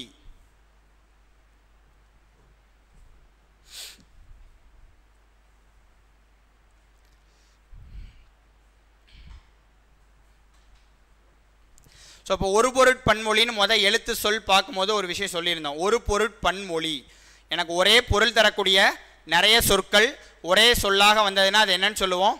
ஒரு பொருட்பன்மொழின்னு சொல்லுவோம். ஸோ ஆனால் அந்த ஒரு பொருட்பன்மொழிங்கிறதே என்ன அப்படின்னா மரபுப்படி பயன்படுத்தினதுனால தான் அதை பயன்படுத்திட்டு வரோம். அதுக்கு ஏதாவது தேவை இருக்குதா அந்த சொல்ல அப்படி பயன்படுத்தணும்னு? உயர்ந்து வளர்ந்தது அப்படின்னு சொன்னோன்னா எனக்கு தெளிவாக பொருள் தர தான் போகுது. உயர்ந்தோங்கி, அப்போ அந்த ஒரு பொருட்பன்மொழிங்கிறது என்னதான் அப்படின்னா மரபுப்படி அந்த சொற்களை பயன்படுத்தினதுக்காக இப்போ நம்ம பயன்படுத்திட்டு வரோம். அதெல்லாம் அந்த வலு வளாநிலை வலுவமைதி அப்படிங்கிறதுல நம்ம பார்ப்போம் அந்த மரபுங்கிறதோட. ஸோ அதில் அந்த திணை மரபு, ஸோ அதையும் அந்த தலைப்பை மட்டும் நோட் பண்ணி வச்சுக்கோங்க. திணை மரபு, பால் மரபு, திணை மரபு, பால் மரபு, திணை மரபு, பால் மரபு, கால மரபு, திணை மரபு, பால் மரபு, கால மரபு. ஸோ இதெல்லாம் எனக்கு ஒரு தொடராக வரக்கூடிய இடத்துல எப்படி பயன்படுத்தணும் அப்படிங்கிறது பார்ப்போம். திணை மரபு, பால் மரபு, கால மரபு. ஸோ அந்த திணை மரபுங்கிறது என்ன அப்படின்னா, இப்போ திணைனா என்ன? திணை, திணை, உயர்திணை, அக்ரிணை. ஸோ எனக்கு ஒரு சொற்றொடர் நம்ம உயர்திணையில் தொடங்கணும் அப்படின்னா கடைசியாக அதனுடைய பயனிலை அப்படிங்கிறதும் உயர்திணையில் தான் முடிவடைய வைப்போம். ஆனால் சில இடங்களில் சில காரணங்களுக்காக எனக்கு உயர்திணை அக்ரிணை ரெண்டுமே எனக்கு ஒரே சொற்றொடரில் வருது. ஸோ அப்போ எடுத்துக்காட்டுக்கு மூர்க்கனும் முதலையும் கொண்டது விடா, மூர்க்கனும் முதலையும் கொண்டது விடா அப்படின்னு சொல்கிறோம். மூர்க்கன் அப்படிங்கிறது எனக்கு யாரை தான் குறிப்பிடும்? ஒரு உயர்திணை மனிதனை தான் குறிப்பிடும். ஆனால் உயர்திணை ஒரு நல்ல மனிதனை குறிப்பிடுமா? குணத்தால் தாழ்ந்தவன். மூர்க்கன் குணத்தால் தாழ்ந்தவன். ஒரு விஷயத்தை செய்யணும்னு நினச்சிட்டானா அது சரியோ தப்போ அதை செய்யணும்னு விடாப்பிடியாக இருக்கிறவன். முதலைனா பிடிச்சதை விடாது, அதுதான் அதோட பொருள். முதலையும் மூர்க்கனும் கொண்டது விடா. எனக்கு முதலைங்கிற அக்ரிணை இருக்குது, மூர்க்கன் சொல்லக்கூடிய உயர்திணை மனிதனை குறிப்பிடக்கூடிய சொல் இருக்குது. ஆனால் கடைசியாக எப்படி முடிச்சிருக்கோம்? அக்ரிணைக்குரியதில் முடிச்சிருக்கோம். அப்போ அதுவும் என்னதான் அப்படின்னா இந்த திணை மரபுக்கு கீழே வரும். எனக்கு ஒரு உயர்திணை இருக்குது, ஒரு அக்ரிணை இருக்குது. ஆனால் எனக்கு உயர்திணை அப்படிங்கிறத அந்த இடத்துல இழிவாக குறிப்பிட்டிருக்காங்க. மூர்க்கன்னு சொல்லிட்டு இழிவாக குறிப்பிட்டிருக்காங்க. அதனால கடைசியாக எப்படி முடிக்கிறோம் அப்படின்னா இழிவான சொற்கள்லேயே முடிவடைய வைப்போம். இந்த மாதிரி ஒரு தொடரில் எப்படிலாம் சொற்களை பயன்படுத்துகிறோம் அப்படிங்கிறத பார்ப்போம். இப்போ உங்களுக்கு பாதி புரிஞ்ச மாதிரி இருக்கலாம், பாதி புரியாத மாதிரி இருக்கலாம், முழுசாகவே கூட புரியாத மாதிரி கூட இருக்கலாம். சிலபஸ் என்னன்னு தெரியாமல் டேரெக்டாக நம்ம ஃபஸ்ட்டு டாப்பிக்லேருந்து நான் ஸ்டார்ட் பண்ணிட்டேன் அப்படின்னா உங்களுக்கு அது ஒன்று ஒன்றா நான் எடுக்க தான் ஒரு தெளிவு கிடைக்கும். இப்போ அது அட்லீஸ்ட் ஒன்ஸ் தெரிஞ்சு வச்சுக்கிட்டோம் அப்படின்னா புக்கில் நீங்கள் ஒரு டைமு திருப்பி படிக்க அப்போ இந்த தலைப்பு நமக்கு சிலபஸில் இந்த இலக்கணத்துக்கு கீழே கொடுத்துருக்குறாங்க. அட்லீஸ்ட் ஒன்ஸ் நீங்கள் அந்த புக்கை திருப்பி பார்க்கும்போது அதை ரீடாவது பண்ணுவீங்க. ஸோ அதுக்காக தான் கம்ப்ளீட்டாக சிலபஸ் பார்க்குறது. ஸோ அடுத்த தலைப்பு ஸோ இளமை பெயர்கள். ஸோ அந்த தலைப்பை மட்டும் நோட் பண்ணிக்காங்க. இளமை பெயர், இளமை பெயர், வினை மரபு, தொகை மரபு. இளமை பெயர், வினை மரபு, தொகை மரபு. இளமை பெயர், வினை மரபு, தொகை மரபு. ஸோ இளமை பெயர்னா என்ன? வினை மரபு, தொகை மரபு. ஸோ நம்ம மரபுப்படி எந்தெந்த சொற்களை பயன்படுத்துகிறோம்? ஸோ இப்போ இளமை அப்படின்னா நாய் அப்படின்னா நாயினுடைய இளமை என்ன பெயரால் குறிப்பிடுவோம்? நாய் குட்டி, நாய் குட்டின்னு சொல்லுவோம். தொல்காப்பியப்படி குருளை அப்படிங்கிற சொல்லையும் நாய்க்கு பயன்படுத்துவோம். இந்த மாதிரி ஒரு உயிரினத்துக்கும் ஒரு இளமை பெயர்கள் எனக்கு குறிப்பிட்டு வச்சுருப்பாங்க. யானை அப்படின்னா யானையை கன்றுன்னு குறிப்பிடுவோம், யானை கன்று. அப்போ எந்தெந்த சொற்களுக்கு இலக்கணத்தில் இதெல்லாம் எதை வச்சு இந்த இலக்கணத்தை எழுதியிருக்காங்க தொல்காப்பியம்? எனக்கு தொடக்கத்தில் இலக்கணமாக தொல்காப்பியத்தை தான் எழுதியிருக்காங்க. அப்போ இருந்த இலக்கியங்களெல்லாம் ஆராய்ந்து அப்போ மக்களினுடைய வாழ்க்கை முறை ஃபுல்லாக ஆராய்ந்து எப்படிலாம் பயன்படுத்தியிருக்காங்க சொற்கள், அதன் அடிப்படையில் தான் தொல்காப்பியத்தை எழுதி வச்சிருக்காங்க. அதில் நமக்கு மரபியல் அப்படிங்கிற ஒரு இயல் எழுதியிருக்காங்க. ஸோ அப்போ அந்த மரபியல் என்ன எழுதியிருக்காங்க? இந்த சொல்லுக்கு இந்த பொருள் தரக்கூடிய இடத்துல இந்த சொல்லை தான் பயன்படுத்தணும். அப்போ எனக்கு அது ஒரு விதியாக நிறுத்தி வைக்க போய் தான் இப்போ வரை நம்ம அதை பயன்படுத்தும் போது தான் நம்ம மொழி அப்படியே இருக்கிறது அப்படிங்கிறது. ஸோ ஆன்லைனில் கிளாஸ் பண்ணுறவங்க மியூட் பண்ணிக்கோங்க. அப்போ இளமை பெயர், வினை மரபு, தொகை மரபு. ஸோ இது நமக்கு பழைய சிலபஸில் மரபு பெயர்கள்னே நமக்கு கொடுத்துருந்தாங்க. ஸோ இப்போ வினை மரபு அப்படின்னா தண்ணீர் அப்படின்னா தண்ணீர் பருகினான் அப்படின்னு சொல்லக்கூடாது. தண்ணீர்னா குடித்தான், பால்னா பருகினான். இந்த மாதிரி ஒரு சொற்களுக்கும் நம்ம பார்ப்போம். கூடை அப்படின்னா முடைந்தான். ஸோ சில இடங்களில் பின்னுதல் ரெண்டு சொற்களுமே வந்து கொடுத்துருக்காங்க. கூடைனா பின்னுதல், முடைந்தான். அப்போ என்னென்ன வினைக்கு என்னென்ன சொற்களை பயன்படுத்தணும்? பாய் பின்னினான். ஸோ அப்போ இதெல்லாம் வந்து வினை மரபு, அதுதான் அந்த வினை மரபு அப்படிங்கிறது. அப்போ இளமை பெயர்னா ஒரு உயிரினத்துக்கு என்ன இளமை பெயரை நம்ம குறிப்பிடணும். அவரை அப்படின்னா அந்த காய் எனக்கு இளமையாக இருந்ததுன்னா அவரை பிஞ்சு, பலானா பலா மூசு, இந்த மாதிரியான நிறைய சொற்கள் ஃபுல்லாகவே நம்ம பார்ப்போம். ஸோ அடுத்து ரொம்ப முக்கியமானது நிறுத்தற் குறியீடு. அப்போ நீங்கள் ஒரு சொற்றொடர் உருவாக்கணும்னா எனக்கு எழுத்து தெரிஞ்சிருக்கணும், எழுத்துக்கள் சேர்ந்து சொல்லோட பொருள் தெரிஞ்சிருந்தால் தான் அந்த சொற்றொடரில் அந்த சொல்லை பயன்படுத்த முடியுமா முடியாதாங்கிறது எனக்கு தெரியும். அந்த சொற்றொடரை உருவாக்கணும்னா எனக்கு எது தொடக்கத்தில் இருக்கணும், எது இடையில் வரணும், எது இறுதியில் வரணும்னு எனக்கு தெரியணும். அதுதான் எனக்கு சொற்றொடரை ஒழுங்குபடுத்துதல். எனக்கு எந்தெந்த தொடர்களை எந்தெந்த கட்டமைப்பில் நான் உருவாக்கணுங்கிறது எனக்கு தெரியணும். எனக்கு வினா தொடராக இருந்தால் இறுதியில் வினா சொல் இருக்கணும். எனக்கு செய்தி தொடராக இருந்தால் எப்படி இருக்கணும், உணர்ச்சி தொடராக இருந்ததுன்னா எனக்கு தொடக்கத்தில் உணர்ச்சியை குறிப்பிடக்கூடிய சொல் இருக்கணும். அதுதான் நம்ம தொடர் வகைகளில் கொடுத்துருக்காங்க. தன்வினை, பிறவினை, செய்வினை, செயற்பாட்டு வினை, அதெல்லாம் ஃபுல்லாக கொடுத்துருக்காங்க. ஸோ அப்போ இந்த மரபு தமிழ்னு எதுக்கு அப்போ அந்த ஒரு சிலபஸுக்கும் கீழே இருக்கக்கூடிய டாப்பிக்கும் என்ன சம்மந்தம் அப்படிங்கிறது தெளிவாக நம்ம புரிஞ்சுக்கிறணும். கடைசியாக நிறுத்தற் குறியீடுகள் கொடுத்துருக்காங்க. இது கட்டாயம், இது நமக்கு பழைய பாடத்திட்டத்தில் இந்த நிறுத்தற் குறியீடுகள்ங்கிறது கிடையாது. சிலபஸில் இருந்ததா அப்படின்னா அந்த நிறுத்தற் குறியீடுகள் நமக்கு கிடையாது. ஸோ நிறுத்தற் குறியீடுகள் எதுக்காக பயன்படுத்துகிறோம்? நிறுத்தற் குறியீடுகளை எதுக்கு பயன்படுத்துகிறோம்? ஓகே, இப்போ நான் வாட்டிக்கு படன்னு ஸ்டார்ட் பண்ணி இப்போ ஆல்ரெடி அப்படி தான் சொல்லிக்கிட்டு இருக்கீங்க சார் அப்படிங்கிறீங்களா? இல்லை நோட் பண்ணிக்கிறீங்களா கரெக்டாக? வேகம் நம்ம கிளாஸ் எடுக்கும்போது இன்னும் பொறுமையாகவே பார்ப்போம். இப்போ நான் ஏதாவது சொல்கிறேன், இப்போ மேடை பேச்சாளர்கள் பேசுகிறாங்க. ஸோ தொடங்கி அவங்க வாட்டிக்கு படன்னு பேசிக்கிட்டே இருந்தாங்கன்னா ஏதாவது அதோடைய பொருள் நமக்கு புரியாது. அப்போ எந்த இடத்துல நிறுத்தி படிக்கணும் அப்படிங்கிறது நமக்கு தெரியணும். எந்த இடத்துல அவங்க நிறுத்தி பேசணும், அப்படி நிறுத்தி அவங்க பேசும்போது அதோட பொருள் நமக்கு புரியும். ஆமாம் தானே? இப்போ எடுத்துக்காட்டுக்கு குறளையே எடுத்துக்கிறலாம். திருக்குறளை வாசித்தோம் அப்படின்னா அதனுடைய பொருள் நமக்கு நேரடியாக அப்படியே உடனே தெளிவாக புரியாது. நம்ம என்ன பயன்படுத்துவோம்? திருக்குறளை வாசிப்போம், பொருள் புரியல அப்படின்னா எந்த இடத்துல புரியணுமோ எந்த இடத்துல பிரிக்கணுமோ அதுக்கு பக்கத்தில் ஒரு கார்புள்ளியை வச்சுட்டு அதை நம்ம பிரித்து படிப்போம். ஆமாம் தானே? இப்போ இதிலேருந்து இன்னொன்று நம்ம என்ன தெரிஞ்சுக்கலாம் அப்படின்னா, இந்த நிறுத்தற் குறியீடுடைய இந்த பயன்பாடு அப்படிங்கிறது எனக்கு சங்ககாலத்தில் இருந்ததா, தொல்காப்பியத்தில் இதை பற்றி எழுதியிருக்காங்களா, நன்னூலில் இந்த இலக்கணத்தை பற்றி எழுதியிருக்காங்களா அப்படின்னா எனக்கு சங்ககாலத்திலிருந்து நன்னூல் காலம் வரை எனக்கு இந்த நிறுத்தற் குறியீடுகள்லாம் எனக்கு கிடையாது. எப்போ இந்த நிறுத்தற் குறியீடுகள் நம்ம தமிழ் மொழிக்கு அறிமுகமாகுது அப்படின்னா ஆங்கில மொழி இலக்கியம் எப்போ தமிழுக்கு மொழிபெயர்ப்பாகுதோ, ஆங்கில மொழி இலக்கியத்தினுடைய அறிமுகம் எப்போ நம்ம தமிழுக்கு வருதோ அப்போ தான் இந்த நிறுத்தற் குறியீடுகள்ங்கிறதே தமிழ் மொழிக்குள்ளே வருது. அதுவரை நிறுத்தற் குறியீடுடைய பயன்பாடுங்கிறது பெருசாக கிடையாது. ஸோ அப்போ இந்த நிறுத்தற் குறியீடுகள் என்னென்னா எனக்கு சொற்றொடர் கொடுத்துருவாங்க, எந்தெந்த இடத்துல எந்தெந்த நிறுத்தற் குறியீடுகள் பயன்படுத்தணும். கார்புள்ளி அப்படின்னா எந்த இடத்துல கார்புள்ளியை பயன்படுத்தணும். ஸோ அப்போ எப்படி நம்ம எழுத்துக்களுக்கு மாத்திரை படிக்கிறோமோ, எழுத்துக்களா எழுத்துகளா எந்த சொல் சரி? எழுத்துகள். ஓகே. ஸோ எப்படி நம்ம ஒரு எழுத்துக்கும் அரை மாத்திரை, ஒரு மாத்திரை, கால் மாத்திரை அப்படின்னு படிக்கிறோமோ அதே மாதிரி இந்த நிறுத்தற் குறியீடுகளுக்கும் நமக்கு மாத்திரை உண்டு. எந்தெந்த நிறுத்தற் குறியீடுகள் பயன்படுத்தக்கூடிய இடத்துல எத்தனை மாத்திரை அளவு நிறுத்தி படிக்கணும். இப்போ நான் ஒரு தொடர் சொல்கிறேன், நான் பாடம் படித்தேன் அப்படின்னு சொல்லிட்டேன். அப்போ அந்த தொடரை நான் முடிக்கும் போது அந்த இடத்துல ஒரு என்ன வைப்போம் அப்படின்னா புள்ளி பயன்படுத்தும், அது முற்றுப்புள்ளி அப்படின்னு சொல்லுவோம்.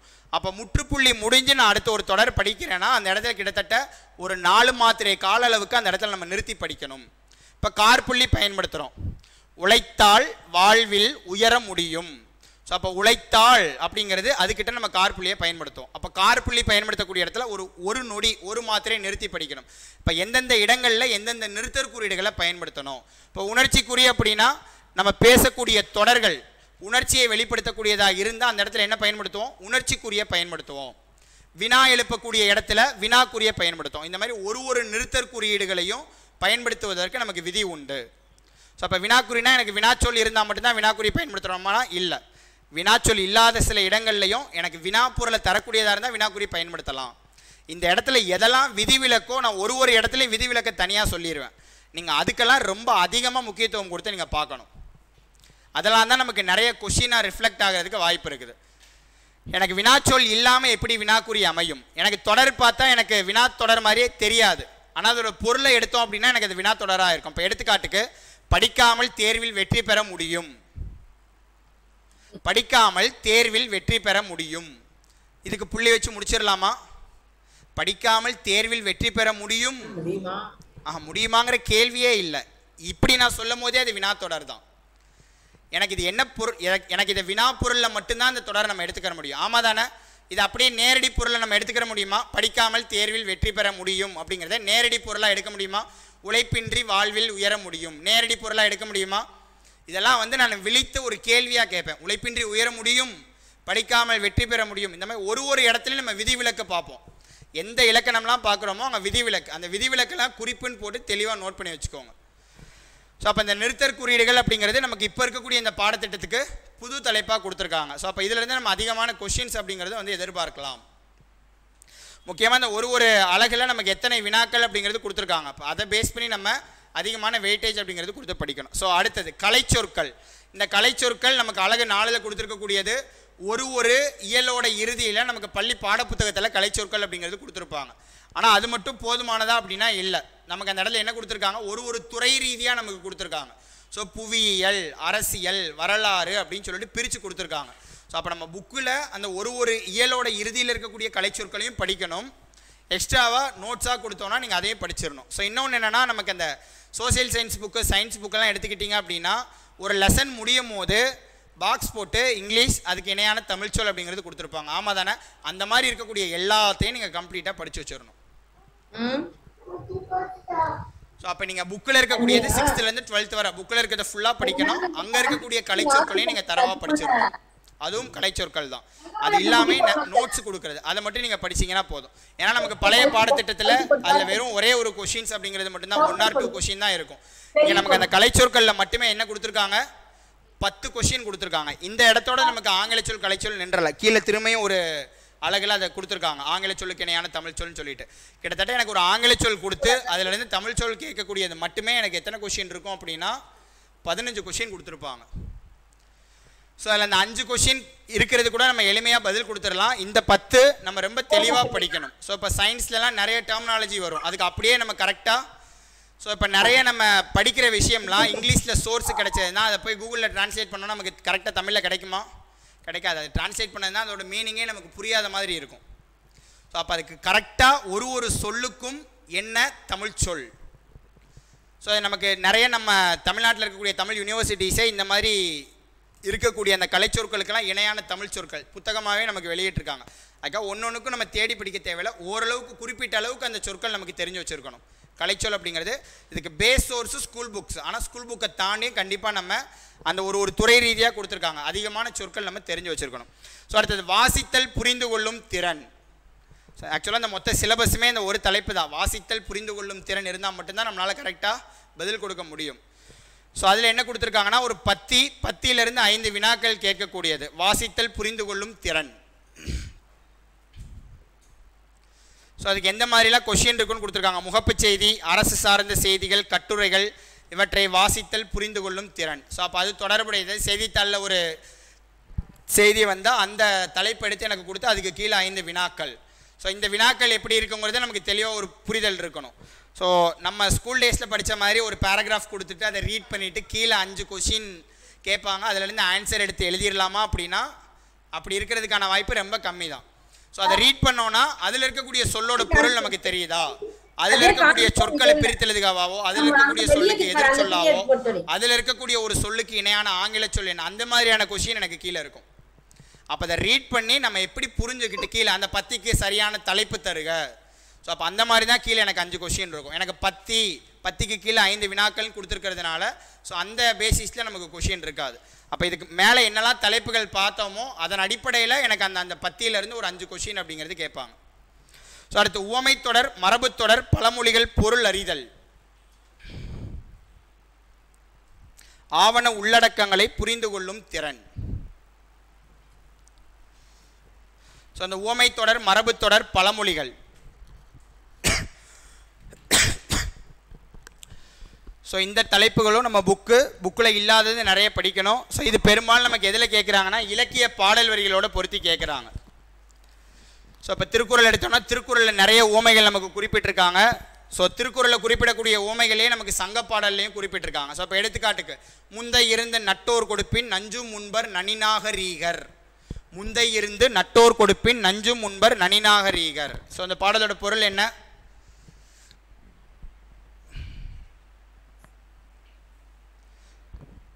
முந்தை இருந்து நட்டோர் கொடுப்பின் நஞ்சும் உண்பர் நனிநாகரிகர். ஸோ நற்றிணை பாடல் வரி சங்கப்பாடல். ஸோ முந்தை இருந்து, ஸோ நண்பனாக இருந்து நஞ்சையே கொடுத்தாலும் உண்ணக்கூடிய பண்பாளர்களாக சங்க காலத்தில் தமிழர்கள் இருந்தாங்க. நட்பை அந்தளவுக்கு போற்றக்கூடியவர்களாக இருந்தாங்க. இதோட தொடர்புடைய அதே பாடல் வரி நமக்கு எதில் கொடுத்துருக்காங்கன்னா குறட்பாலையும் உண்டு. நயத்தக்க நாகரிகம் வேண்டுபவர் அப்படின்னு சொல்லிட்டு எனக்கு குறட்பா உண்டு. பெயக்கண்டும் நஞ்சுண்டு அமைவர். ஸோ அப்போ எனக்கு ஒரு பாடலோடு தொடர்புடைய இந்த பாடல் வரியினை தேர்ந்தெடுக்க. ஸோ அந்த மாதிரியே நமக்கு கொஷின் இருக்கும். ஸோ அதே மாதிரி யானை வேட்டுவன் யானையும் பெருமை குறும்புள் வேட்டுவன் வெறுங்கையும் வருமே. ஸோ ஒருத்தன் யானைக்கு குறி வச்சு ஒரு வேடன் போனான் அப்படின்னா அந்த மிகப்பெரிய அந்த யானையை வீழ்த்தி வெற்றி அடைஞ்சு திரும்பிடுவான். சின்ன ஒரு பறவைக்கு குறி வச்சு போனான் அப்படின்னா வெறுங்கையோடு திரும்பி வருவான். அப்போ இது எனக்கு ஒரு பாடல் வரி. ஸோ அப்போ இந்த பாடல் வரியிலிருந்து நம்ம என்ன பொருள் எடுத்துக்கலாம்? இலக்கு உயர்வானதாக இருக்கணும். உள்ளுவதெல்லாம் உயர் உள்ளல். அப்போ எனக்கு பாடல் வரி இந்த பழமொழியினோடு தொடர்புடைய குறட்பா பாடல் வரியினை தேர்ந்தெடுக்க. ஸோ அப்போ ஒரு இடத்துல இலக்கிய பாடல் வரிகளை படிக்கும் போது இதுக்கு வேறு ஏதாவது ரிலேட் பண்ணுற மாதிரி இருக்கா அப்படின்னு சொல்லிட்டு தொடர்பு படுத்தி படிக்கணும். ஸோ நம்ம இலக்கணம் பார்க்கும் போது அதோட தொடர்பு படுத்தி நான் சொல்லிடுவேன். எந்த இடத்துல எதெல்லாம் நம்ம சொல்கிறோமோ மேக்ஸிமம் அதை அப்படியே கம்ப்ளீட்டாக நோட் பண்ணி வச்சுக்கோங்க. ஸோ அடுத்தது எளிய மொழிபெயர்ப்பு. ஸோ அந்த எளிய மொழிபெயர்ப்பில் எதுக்கு அதிகமாக முக்கியத்துவம் கொடுக்குற மாதிரி இல்லை தலைப்பு கொடுத்துருக்காங்கன்னா, ஸோ அலுவலக கலைச்சொற்கள். அலுவலக கலைச்சொற்கள்.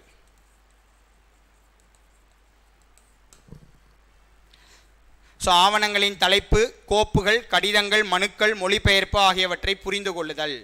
ஸோ அப்படின்னா அதை ரீட் பண்ணால் அதில் இருக்கக்கூடிய ஆங்கில வார்த்தைகளுக்கு இணையான தமிழ் வார்த்தைகள் நம்ம தெரிஞ்சு வச்சுருக்கணும். ஸோ அப்போ இந்த ரெண்டையும் அப்படி தான் நம்ம டிஃப்ரென்ஷியேட் பண்ணிக்கணும். மேலே இருக்கிறது எனக்கு கலைச்சொற்களில் துறைகளை தனித்தனியாக பிரித்து கொடுத்துருக்குறாங்க. ஸோ அறிவியல், வரலாறு, தகவல், தொழில்நுட்பம் அப்படின்னு சொல்லிட்டு வேளாண்மை தனித்தனியாக பிரிச்சிருக்காங்க. ஸோ இந்த இடத்துல நம்ம என்ன தெரியணும் அப்படின்னா அலுவலக கலைச்சொற்கள். ஸோ லாஸ்ட்டாக இருக்கக்கூடிய அழகு 7 அப்படிங்கிறது ஸோ இலக்கிய பகுதி. ஸோ இதில் பெருசாக இலக்கியம் நமக்கு இருக்குதா அப்படின்னா 18 கீழ்கணக்கு நூல்களையும் திருக்குறளில் ஒரு 20 அதிகாரங்கள்ங்கிறது மட்டும்தான் குறிப்பிட்டிருக்காங்க. ஸோ அதுக்காக நம்ம ஆல்ரெடி படித்த இலக்கியங்கள்லாம் இப்போ பயனில்லையா அப்படின்னா ஸோ அதோட வெயிட்டேஜ் ஒரு 5லேருந்து 10 கொஷின் நமக்கு எந்த இடத்துல இருக்கும் அப்படின்னா யூனிட் 6ல் நமக்கு அது யூஸ்ஃபுல்லாக இருக்கும். இந்த இடத்துல நமக்கு இருக்கக்கூடியது அந்த 20 அதிகாரங்களும் 18 கீழ்கணக்கு நூல்களும் தான். ஸோ அந்த இலக்கியங்கிறது நம்ம புத்தகத்தில் இருக்கக்கூடிய தகவல்களை தரவாக படித்தோம்னாலே போதுமானதாக இருக்கும். ஸோ நம்மளோட டார்கெட் என்ன அப்படின்னா அந்த மேலே இருக்கக்கூடிய 85 கொஷினுக்கு அதிகமாக முக்கியத்துவம் கொடுத்து நம்ம படிக்கணும். ஸோ அந்த எந்த இடத்துலையுமே அவங்களுக்கு இதுதான் இந்த தான் ரெஃபரன்ஸ் அப்படின்னு சொல்லிட்டு நமக்கு சொல்லலை. ஸ்கூல் புக்கு தான் பேஸ் சோர்ஸ். ஆனால் நமக்கு குரூப் 2A மெயின்ஸ் முடிஞ்சதுக்கு அப்புறமே நிறைய பேர் எங்களுக்கு சிலபஸில் கொடுத்துருக்கீங்க, புக்கிலேருந்து கேட்கல அப்படின்னு கேட்டப்போ டிஎன்பிஎஸ்சியில் மென்ஷன் பண்ணி கொடுத்துருந்தாங்க. ஸோ என்ன சொல்லியிருந்தாங்க அப்படின்னா புத்தகம் தான் எங்களுக்கு வந்து சோர்ஸ் அப்படிங்கிறது, நமக்கு சோர்ஸ் அப்படிங்கிறத அவங்க குறிப்பிடவே இல்லை அப்படின்னு சொல்லியிருந்தாங்க. ஸோ அப்போ நம்மளோட சோர்ஸாக நம்ம எதை எடுத்து படிச்சுக்கிறோன்னா ஸ்கூல் புக்ஸு. அப்போ புக்ஸை ஃபுல்லாகவும் தரவாக படிக்கணும். அது எப்படி படிக்கணும் அப்படின்னா தெளிவாக புரிஞ்சு படிக்கணும். ஸோ மனப்பாடம்ன்ட்டு இல்லாமல் எனக்கு எப்படி சொற்கள் கொடுத்தாலும் நம்ம புரிஞ்சு வச்ச இலக்கணத்தை வச்சு அதை நமக்கு கரெக்டாக கண்டுபிடிக்க தெரியணும். ஸோ இப்போ சிலபஸை பற்றி கம்ப்ளீட்டாக ஒரு ஐடியா கிடைக்குதா, சிலபஸில் என்னெல்லாம் தலைப்புகள் இருக்குது, எந்த மாதிரி படிக்கணும்னு சொல்லிட்டு. ஓகே, ஸோ பிரேக் எடுத்துகிட்டு வாங்க. ஸோ எழுத்து இலக்கணத்துலேருந்து ஸ்டார்ட் பண்ணலாம். ஸோ அப்போ நீங்கள் ஸ்கூல் புக்ஸ் எடுத்து ரீட் பண்ணுறீங்கன்னா அந்த ஒரு தலைப்போட தொடர்புடையதாக நீங்கள் என்னெல்லாம் அடைப்புக்குறிகளுக்குள்ள இலக்கண பெயர் நோட் பண்ணியிருக்கீங்களோ அந்த இலக்கணத்தை நீங்கள் ரொம்ப தெளிவாக படிக்கணும். இப்போ வலு, வளாநிலை, வலுவமைதி, புணர்ச்சி, அந்த மாதிரி என்னென்ன தலைப்புகள் நோட் பண்ணியிருக்கீங்களோ அந்த ஒரு இலக்கண தலைப்பையும் நீங்கள் தெளிவாக படிக்கணும்.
Recording stopped.